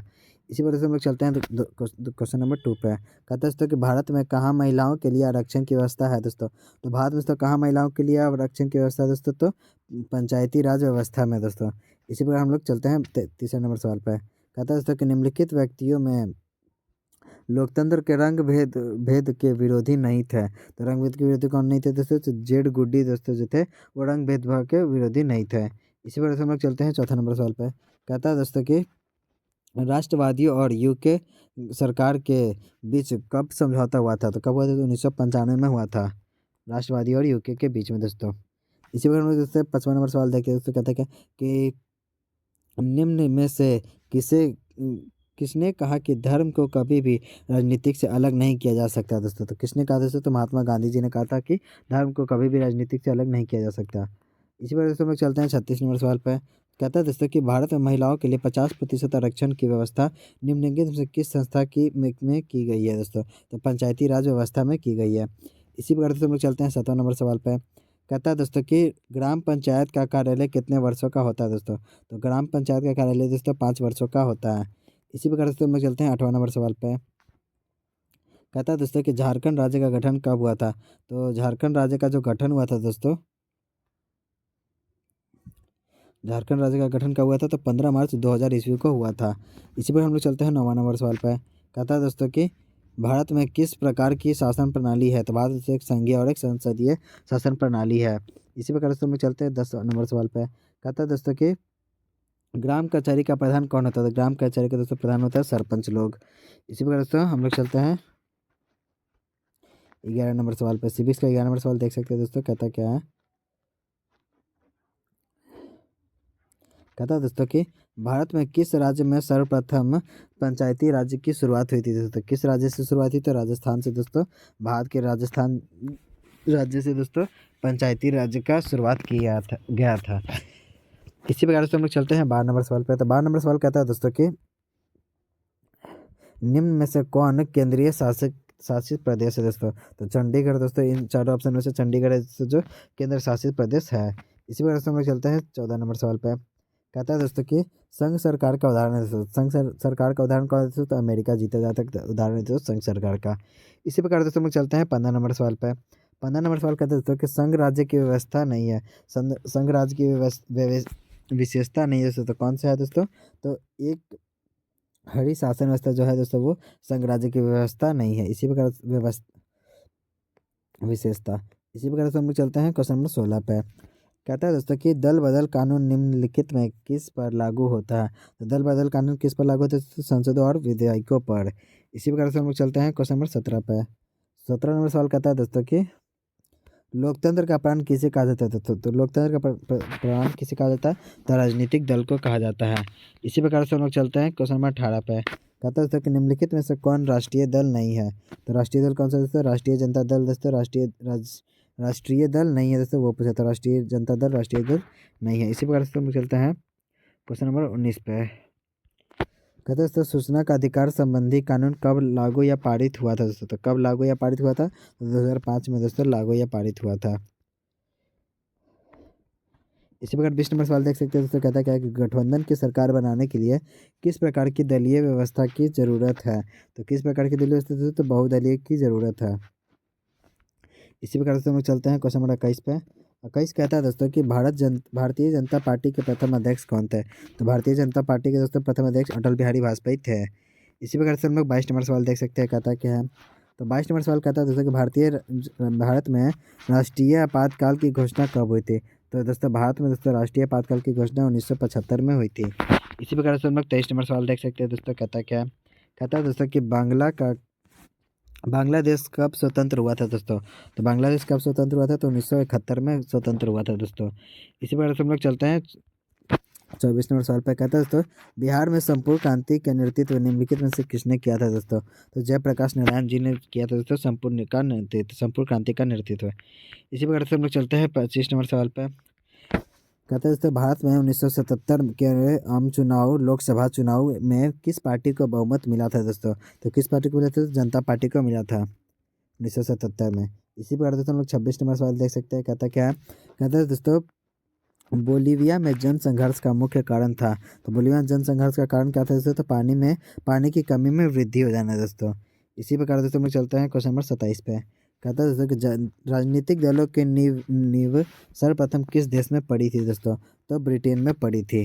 इसी प्रकार से हम लोग चलते हैं 28 नंबर सवाल पे।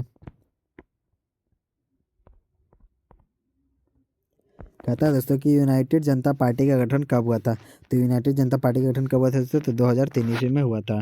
इसी प्रकार से हम लोग 29 नंबर सवाल देख सकते हैं। कहता क्या है कि सूचना का अधिकार आंदोलन की शुरुआत कहाँ से हुई थी दोस्तों। तो सूचना अधिकार के आंदोलन का अधिकार की शुरुआत राजस्थान से हुई थी। इसी प्रकार से दोस्तों हम लोग 30 नंबर सवाल देख सकते हैं। कहता क्या है। कहते हैं दोस्तों किसने कहा था कि लोकतंत्र जनता का या जनता के द्वारा जनता के लिए शासन है दोस्तों। तो किसने कहा था। तो अब्राहम लिंकन ने कहा था दोस्तों। और ये क्वेश्चन VVI है दोस्तों जो हर बार एग्जाम में पूछा जाता है।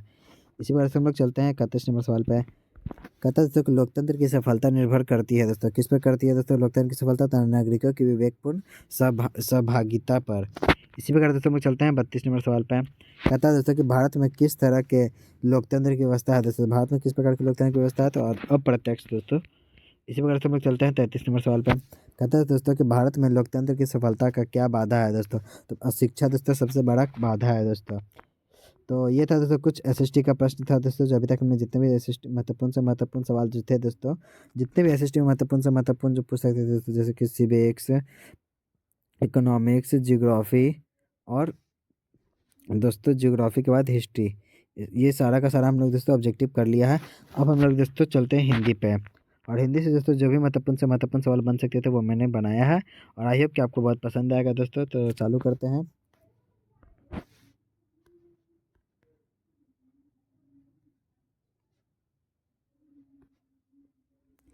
हाँ, अब कल मैंने चेंज कर लिया। कहता है हिंदी का सबसे पहला प्रश्न देखते हैं दोस्तों।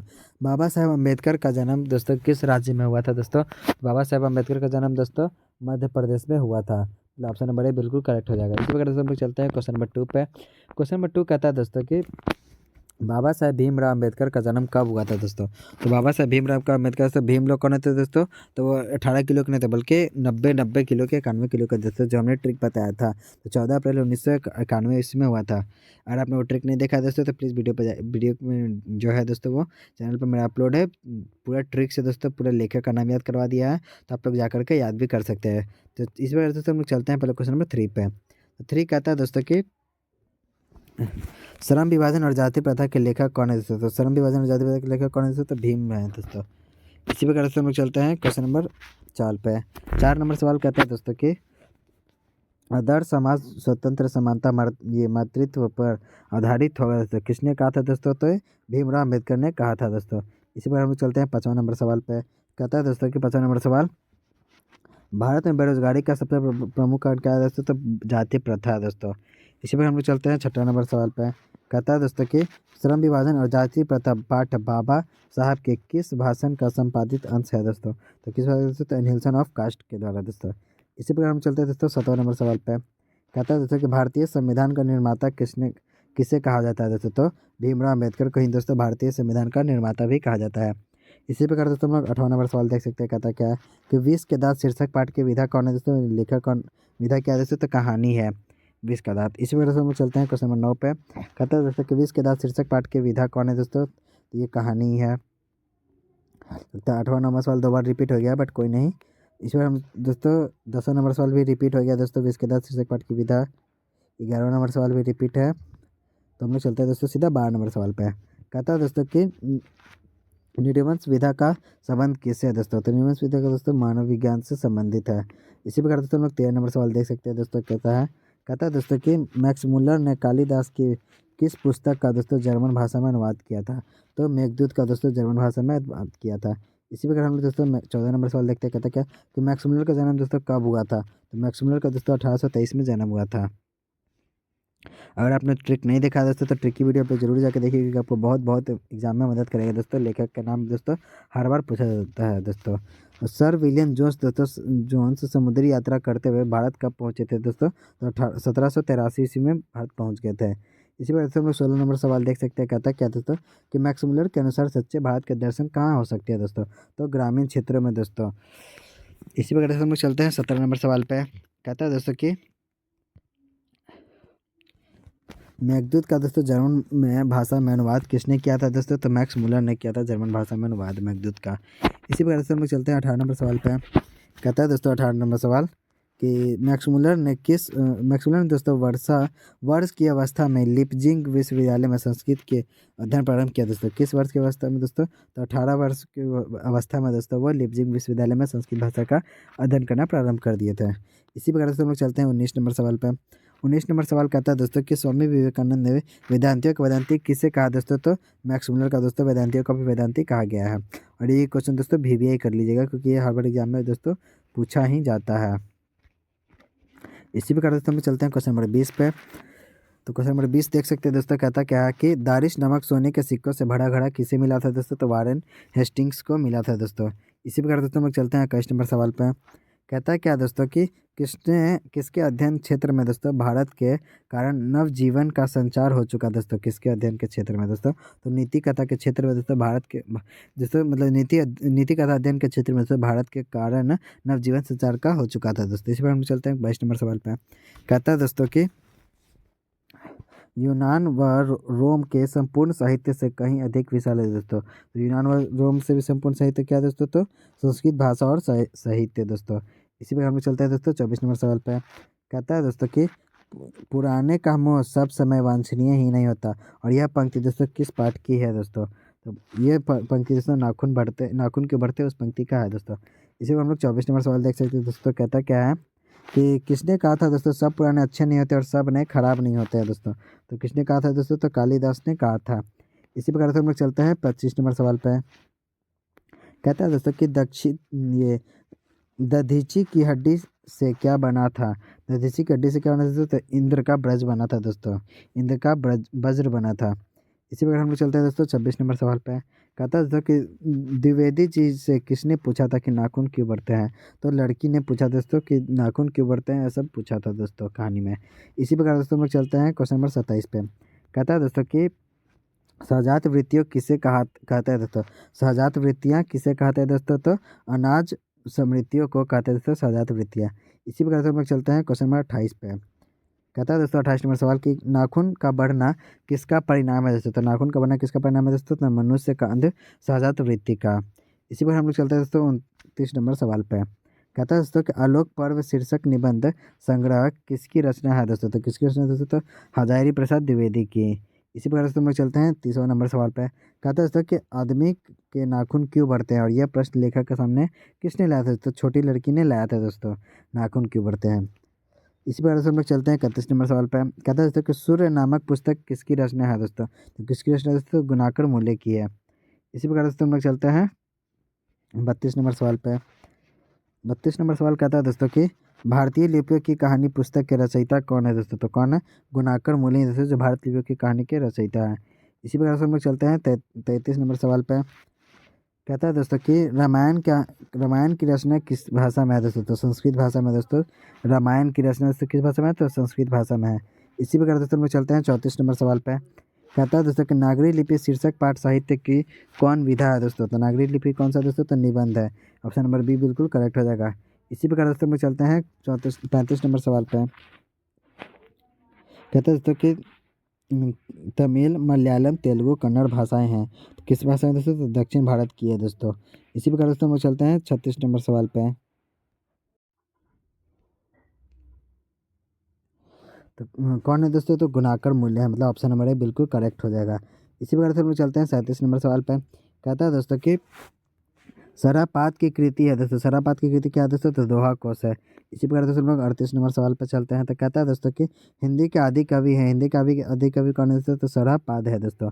इसी प्रकार से हम लोग 39 नंबर सवाल पर क्या चलते हैं। तो 39 नंबर सवाल का दोस्तों कि नागरी लिपि के आरंभिक लेख हमें कहाँ मिले हैं दोस्तों? तो नागरी लिपि के आरंभिक लेख कहाँ मिले दोस्तों? तो दक्षिण भारत में मिले हैं। इसी प्रकार से हम लोग 40 नंबर सवाल देखते हैं दोस्तों। कहता क्या है? ये बेतमा दानपत्र किस समय का है दोस्तों? तो बेतमा दानपत्र दोस्तों 1020 ईस्वी का ही है दोस्तों।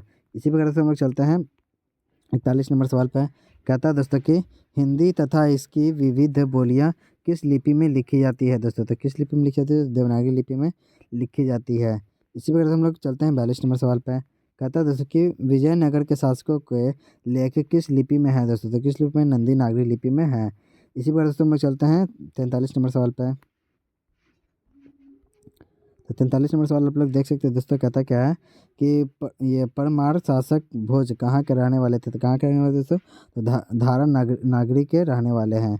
इसी प्रकार दोस्तों हम लोग चलते हैं 44 नंबर सवाल पे। तो 44 नंबर सवाल आप लोग देख सकते हैं दोस्तों। कहता क्या है कि बहादुर का पूरा नाम क्या था दोस्तों? तो बहादुर का पूरा नाम क्या था दोस्तों? तो दिल बहादुर पूरा नाम था उसका।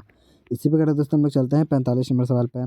कहता है दोस्तों कि बहादुर अपने घर से क्यों भागा था? तो माँ के मार के कारण भाग गया था दोस्तों। इसी प्रकार दोस्तों हम लोग चलते हैं 46 नंबर सवाल पे। कहता है दोस्तों कि अमरकांत अमरकांत जो है दोस्तों कहानी लिख अमरकांत लिखित कहानी का नाम क्या है दोस्तों? तो अमरकांत लिखित कहानी का क्या नाम है दोस्तों? तो बहादुर नाम है। इसी प्रकार से हम लोग चलते हैं 47 नंबर सवाल पे। कहता है दोस्तों कि बहादुर का बाप कहाँ मारा गया था दोस्तों? बहादुर का बाप मतलब पिता कहाँ मारा गया था? तो युद्ध में मारा गया था दोस्तों। इसी वजह से हम लोग 48 नंबर सवाल देखते हैं दोस्तों। कहता क्या है कि बहादुर से मार खाकर भैंस भागी भागी किसके पास चली गई थी दोस्तों? तो माँ के पास चली गई थी। इसी वजह से हम लोग 49 नंबर सवाल देख सकते हैं दोस्तों। कहता क्या है? तो रामविलास शर्मा का जन्म कब हुआ था दोस्तों? तो रामविलास शर्मा का जन्म कब 1912 ईस्वी में हुआ था। इसी वजह से हम लोग चलते हैं 50 नंबर सवाल पर। कहता है दोस्तों कि परंपरा का मूल्यांकन है, परंपरा का मूल्यांकन क्या है दोस्तों? तो निबंध है।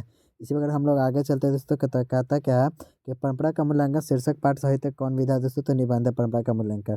इसी प्रकार दोस्तों हम लोग चलते हैं क्वेश्चन नंबर 52 पे। तो 52 कहता है दोस्तों कि परंपरा का ज्ञान किसके लिए आवश्यक है? तो जो लकीर के फकीर ना होकर के दोस्तों क्रांतिकारी साहित्य की रचना करते हैं उनको है दोस्तों।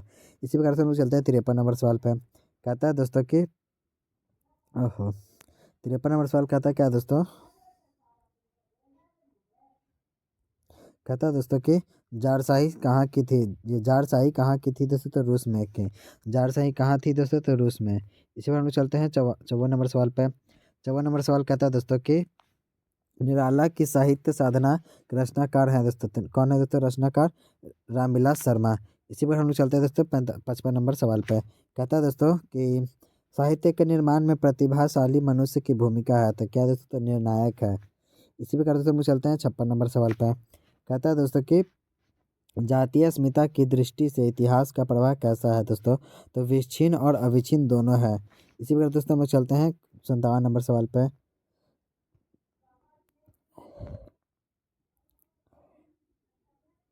तो 57वां सवाल कहता है दोस्तों कि लेखक रामविलास शर्मा कब से कब तक भारतीय ये प्रगतिशील लेखक संघ महामंत्री रहे? तो कब से कब तक रहते थे? तो 1949 से लेकर के 1953 ईस्वी तक रहे थे। इसी प्रकार दोस्तों हम लोग चलते हैं क्वेश्चन नंबर 58 पे। 58 कहता है दोस्तों कि द्वंद्वात्मक भौतिकवाद मनुष्य की चेतना को आर्थिक संबंधों से प्रभावित मानते हुए उसकी सापेक्ष स्वाधीनता स्वीकार करता है। यह पंक्ति दोस्तों किस शीर्षक पाठ की है? तो यह दोस्तों परंपरा के मूल्यांकन की है दोस्तों। इसी प्रकार दोस्तों हम लोग चलते हैं 59 नंबर सवाल पर। कहता है दोस्तों कि सामाजिक विकास क्रम में सामंती सभ्यता की अपेक्षा किस सभ्यता को अधिक प्रगतिशील कहा जा सकता है? तो किसे कहा जाता है? तो पूंजी सभ्यता को अधिक ये प्रगतिशील कहा जा सकता है। इसी प्रकार से हम लोग चलते हैं 60 नंबर सवाल पर। कहता है दोस्तों कि मनुष्य और पारिस्थितिकी का संबंध है दोस्तों तो द्वंद्वात्मक से है। इसी प्रकार से हम लोग 61 नंबर सवाल देखते हैं दोस्तों। कहता क्या है? कहता है दोस्तों कि जार-शाही रूस के सोवियत समाज में पढ़े जाने वाले लोकप्रिय साहित्यकार कौन है दोस्तों? तो पढ़े जाने वाले लोकप्रिय साहित्यकार कौन है दोस्तों? तो तोल्स्टॉय हैं दोस्तों। इसी प्रकार हम लोग चलते हैं 62 नंबर सवाल पे। कहता है दोस्तों कि पंडित बिरजू महाराज किस घराने के वंशज थे? तो पंडित बिरजू महाराज तो लखनऊ घराने के वंशज थे। इसी प्रकार से हम लोग चलते हैं 63 नंबर सवाल पे। कहता है दोस्तों बिरजू महाराज का संबंध है, तो बिरजू महाराज का दोस्तों संबंध इनमें से किसी में नहीं। ना बिरजू महाराज तो न तबला बजाते थे, ना संतूर बजाते थे, ना ही बांसुरी बजाते थे, बल्कि बिरजू महाराज तो एक तरह से नृत्यकार थे जो डांस करते थे। इसी प्रकार से हम लोग चलते हैं क्वेश्चन नंबर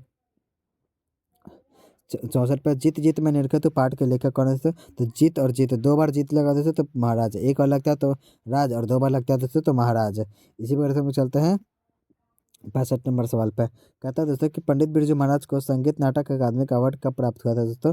तो 27 साल की उम्र में दोस्तों उनको संगीत अकादमी का अवार्ड प्राप्त हो गया था। इसी प्रकार से हम लोग चलते हैं 36 नंबर सवाल पे। कहता है दोस्तों कि बिरजू महाराज को तालीम ये किससे मिली थी दोस्तों? तो बाबूजी से मिली थी तालीम। इसी प्रकार दोस्तों हम लोग चलते हैं 67 नंबर सवाल पे। कहता है दोस्तों कि बिरजू महाराज किस शैली के नर्तक है दोस्तों? तो किस शैली के नर्तक है दोस्तों? तो कथक शैली के नर्तक हैं। इसी प्रकार से हम लोग चलते हैं 68 नंबर सवाल पे। कहता है दोस्तों कि बिरजू महाराज का संबंध है, बिरजू महाराज का संबंध किससे दोस्तों? तो कथक नृत्य से है। इसी प्रकार दोस्तों हम लोग चलते हैं 69 नंबर सवाल पे। कहता है दोस्तों कि जब पंडित बिरजू महाराज को संगीत नाटक अकादमी का अवार्ड मिला तब उनकी उम्र क्या थी? तो 27 वर्ष की उम्र में उनको मिला था दोस्तों, तो 27 वर्ष थी। इसी प्रकार से हम लोग 70 नंबर सवाल देख सकते हैं। कहता है क्या दोस्तों? पंडित बिरजू महाराज लखनऊ घराने की किस पीढ़ी के कलाकार है दोस्तों? तो 7वीं पीढ़ी के कलाकार है दोस्तों, अपने परिवार के पीढ़ी के। इसी प्रकार दोस्तों हम लोग चलते हैं 71 नंबर सवाल पे। कहता है दोस्तों कि नेपाल में बिरजू महाराज के एक रिश्तेदार थे जिनका नाम क्या था दोस्तों? तो नेपाल वाले के नाम क्या था? ये झुमक लाल। इसी प्रकार से हम लोग चलते हैं 72 नंबर सवाल पे। कहता है दोस्तों कि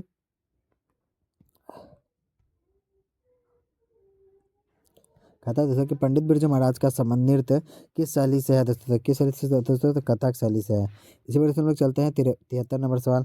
कहता है दोस्तों कि जब दिल्ली में हिंदू मुस्लिम दंगे होने लगे तो डर के मारे बिरजू महाराज और उनकी अम्मा कहाँ चले गए थे? तो लखनऊ चले गए थे दोस्तों। इसी पर हम लोग 74 नंबर सवाल हम लोग देख सकते हैं। कहता है क्या दोस्तों?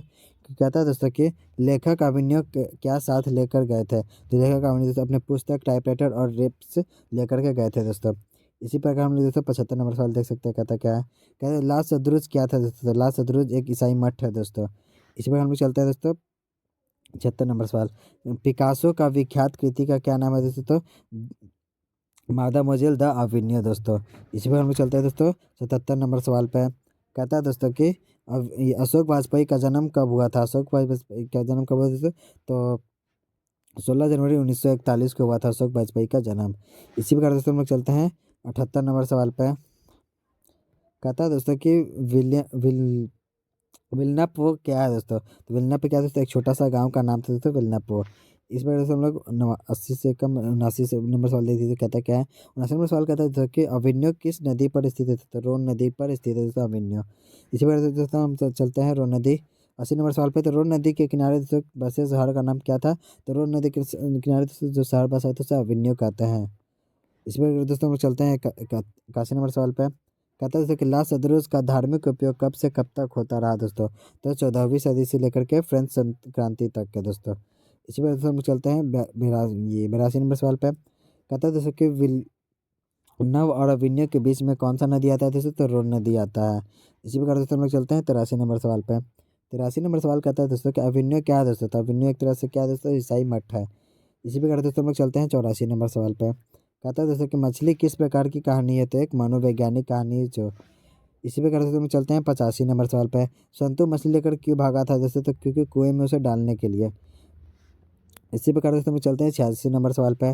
मछली शीर्षक कहानी के रचयिता कौन है दोस्तों? तो विनोद कुमार शुक्ल। कैसे याद कर रखने का है दोस्तों?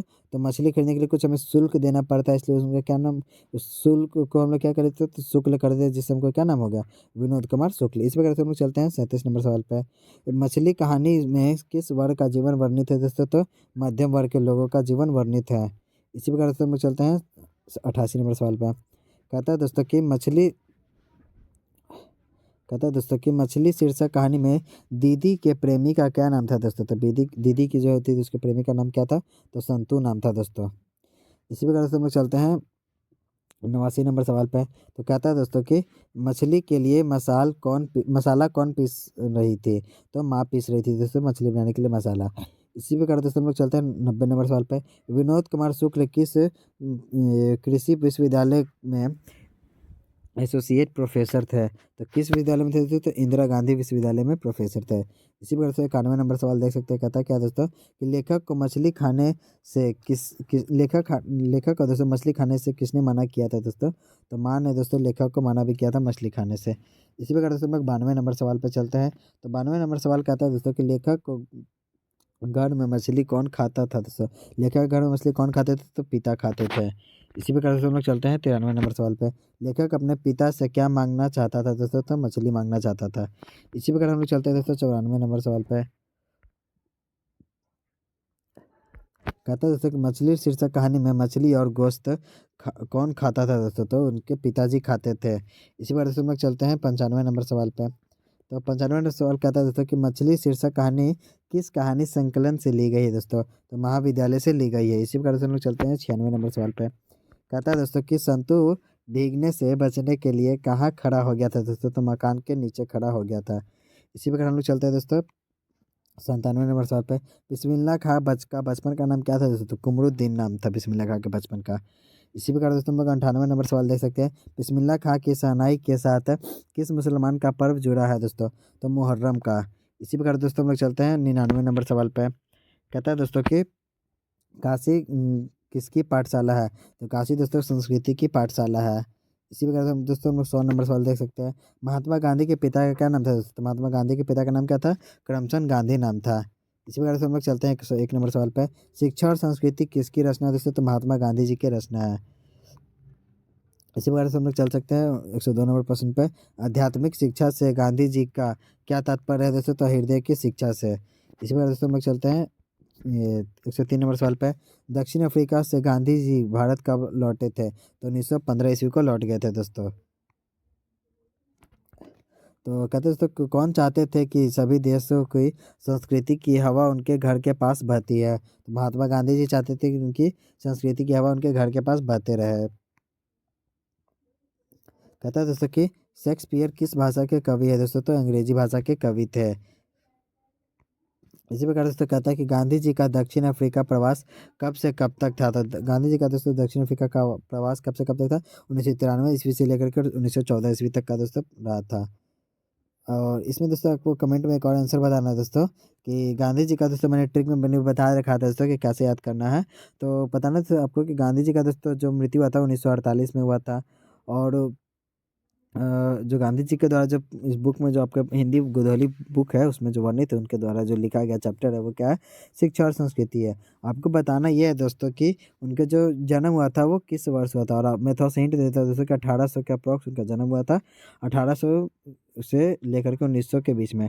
वो आपको लास्ट का 2 डिजिट है दोस्तों, वो बताना है कि 1800 किस ईस्वी में उनका पूरा एक्यूरेट डेट बताना है जन्म का। और उनका मृत्यु हुआ था 1948 में, बट आपको जन्म का डेट आपको बताना है। तो हम लोग चलते हैं दोस्तों अगला प्रश्न कहता है क्या है दोस्तों? क्या देख सकते हैं। गुरु नानक किस मार्ग के कवि है दोस्तों? गुरु नानक दोस्तों निर्गुण भक्ति मार्ग के कवि हैं। इसी प्रकार दोस्तों हम लोग चलते हैं 108 नंबर सवाल पे। कहता है दोस्तों गुरु नानक ने किस धर्म का परिवर्तन किया है? तो सिख धर्म का दोस्तों उन्होंने परिवर्तन कर लिया था। इसी प्रकार से हम लोग 109 नंबर सवाल देख सकते हैं दोस्तों, कहता क्या गुरु नानक की पत्नी का क्या नाम था दोस्तों, तो सुलक्षणी नाम था उनके पत्नी का। इसी प्रकार से हम लोग चलते हैं 110 नंबर सवाल पे। गुरु नानक किस भाषा के कवि के धा किस गुरु नानक किस भक्ति धारा के कवि थे, तो निर्गुण भक्ति धारा के कवि थे। इसी प्रकार दोस्तों 111 नंबर सवाल देख सकते हैं, कहता क्या है, कहता है दोस्तों गुरु नानक का जन्म लाहौर के किस ग्राम में हुआ था, तो तालबंडी में हुआ था दोस्तों। राम बिनु बिरती जगी जन्मा, यह पंक्ति की है दोस्तों, तो गुरु नानक की है दोस्तों यह पंक्ति। इसी प्रकार से हम लोग चलते हैं 113 नंबर सवाल पे। कहता है दोस्तों रही रस किसकी रचना है दोस्तों, तो गुरु नानक की है। इसी प्रकार हम लोग चलते हैं दोस्तों तो 114 नंबर सवाल पे। कहता है दोस्तों कि वाणी कब विष के समान हो जाती है दोस्तों, तो राम नाम के बिना, तो जब हम लोग दोस्तों राम का नाम नहीं जपते हैं दोस्तों, तो वाणी विष के समान हो जाती है। तो इसी प्रकार से हम लोग चलते हैं 115 नंबर सवाल पे। कहते हैं रसखान दिल्ली से कहाँ चले गए थे दोस्तों, तो वज्रभूमि चले गए थे। इसी प्रकार से हम लोग चलते हैं, सॉरी दोस्तों क्या था, हाँ रसखान दिल्ली से कहाँ चले गए थे। हाँ दोस्तों रसखान दिल्ली से कहाँ चले गए थे तो दोस्तों, तो ब्रजभूमि चले गए थे। इसी प्रकार से दोस्तों 116 नंबर सवाल देखते हैं दोस्तों, रसखान किस विशेष से सिद्ध थे, तो सवैया छंद से दोस्तों बिल्कुल सिद्ध थे रसखान। इसी प्रकार से 117 नंबर सवाल देख सकते हैं दोस्तों, कहता क्या है कि सुजान रसखान किन की रचना है दोस्तों, तो रसखान की दोस्तों सुजान रसखान भी रचना है। इसी प्रकार दोस्तों 158 नंबर सवाल देख सकते हैं, कहता क्या है कबीर रसखान किस राजवंश में उत्पन्न उत्पन्न हुए थे दोस्तों, तो पठान राजवंश में उत्पन्न हुए थे। इसी प्रकार से हम लोग चलते हैं 119 नंबर सवाल पे। कहता है दोस्तों कि प्रीतम नंद किशोर जा दिन ते नैनीन लगयो, मन पावर चित चोर, पलक ओट नहीं करे सको, यह पंक्ति किस कविता की है दोस्तों, यह पंक्ति प्रेमयनी श्री राधिका की है। इसी प्रकार से हम लोग चलते हैं 120 नंबर सवाल पे। कहता है दोस्तों कवि रसखान किसके परम भक्त थे, तो श्री कृष्ण के दोस्तों परम भक्त थे। प्रेमयनी श्री राधिका शीर्षक छंद में किस ग्रंथ से संकलित है दोस्तों, तो रसखान रचनावली से दोस्तों संकलित है। इसी प्रकार से हम लोग चलते हैं 122 नंबर सवाल पर। अति सिद्धो सनेह को मारक छंद के रचनाकार कौन है दोस्तों, तो घनानंद है। इसी प्रकार से हम लोग चलते हैं 123 नंबर सवाल पे। नादिर शाह ने किस कवि का वध किया था दोस्तों, तो किस कवि का किया था दोस्तों, तो घनानंद का किया था। इसी प्रकार से हम लोग 124 नंबर सवाल देख सकते हैं, कहता क्या है घनानंद दोस्तों किन के सैनिकों द्वारा मारे गए थे, तो नादिर शाह के द्वारा मारे गए थे। इसी प्रकार से हम लोग चलते हैं 125 नंबर सवाल पे। आंसू लय बरसे कौन कहते हैं ऐसा, तो घनानंद दोस्तों ऐसा कहते थे। इसी प्रकार से हम लोग 126 नंबर सवाल देख सकते हैं, कहता क्या है दोस्तों घनानंद कवि हैं दोस्तों, तो घनानंद कवि रीति मुक्त के कवि हैं दोस्तों। इसी प्रकार से हम लोग चलते हैं 127 नंबर सवाल पर दोस्तों, आज का आखिरी सवाल है। अति सुदो सनेह को मार्ग है दोस्तों, जहाँ नुकु सयानप बक नहीं, यह पंक्ति किस कवि की है दोस्तों, गुरु नानक की है या प्रेमगन की है, रसखान की है, घनानंद की है, तो घनानंद की है दोस्तों ये पंक्ति। और आपको मैं दोस्तों बता दूं कि इसका दोस्तों जो PDF है दोस्तों बिल्कुल फ्री में दोस्तों आपको टेलीग्राम चैनल पर मिल जाएगा। आप लोग जाकर के दोस्तों आप लोग को इसका PDF का दोस्तों बिल्कुल PDF दोस्तों को फ्री में मिल जाएगा। जाइए आप इसका दोस्तों PDF प्राप्त कीजिए और इससे दोस्तों प्रैक्टिस कर सकते हैं। आपको याद करने में, आपको रिवीजन करने में मदद मिलेगा दोस्तों।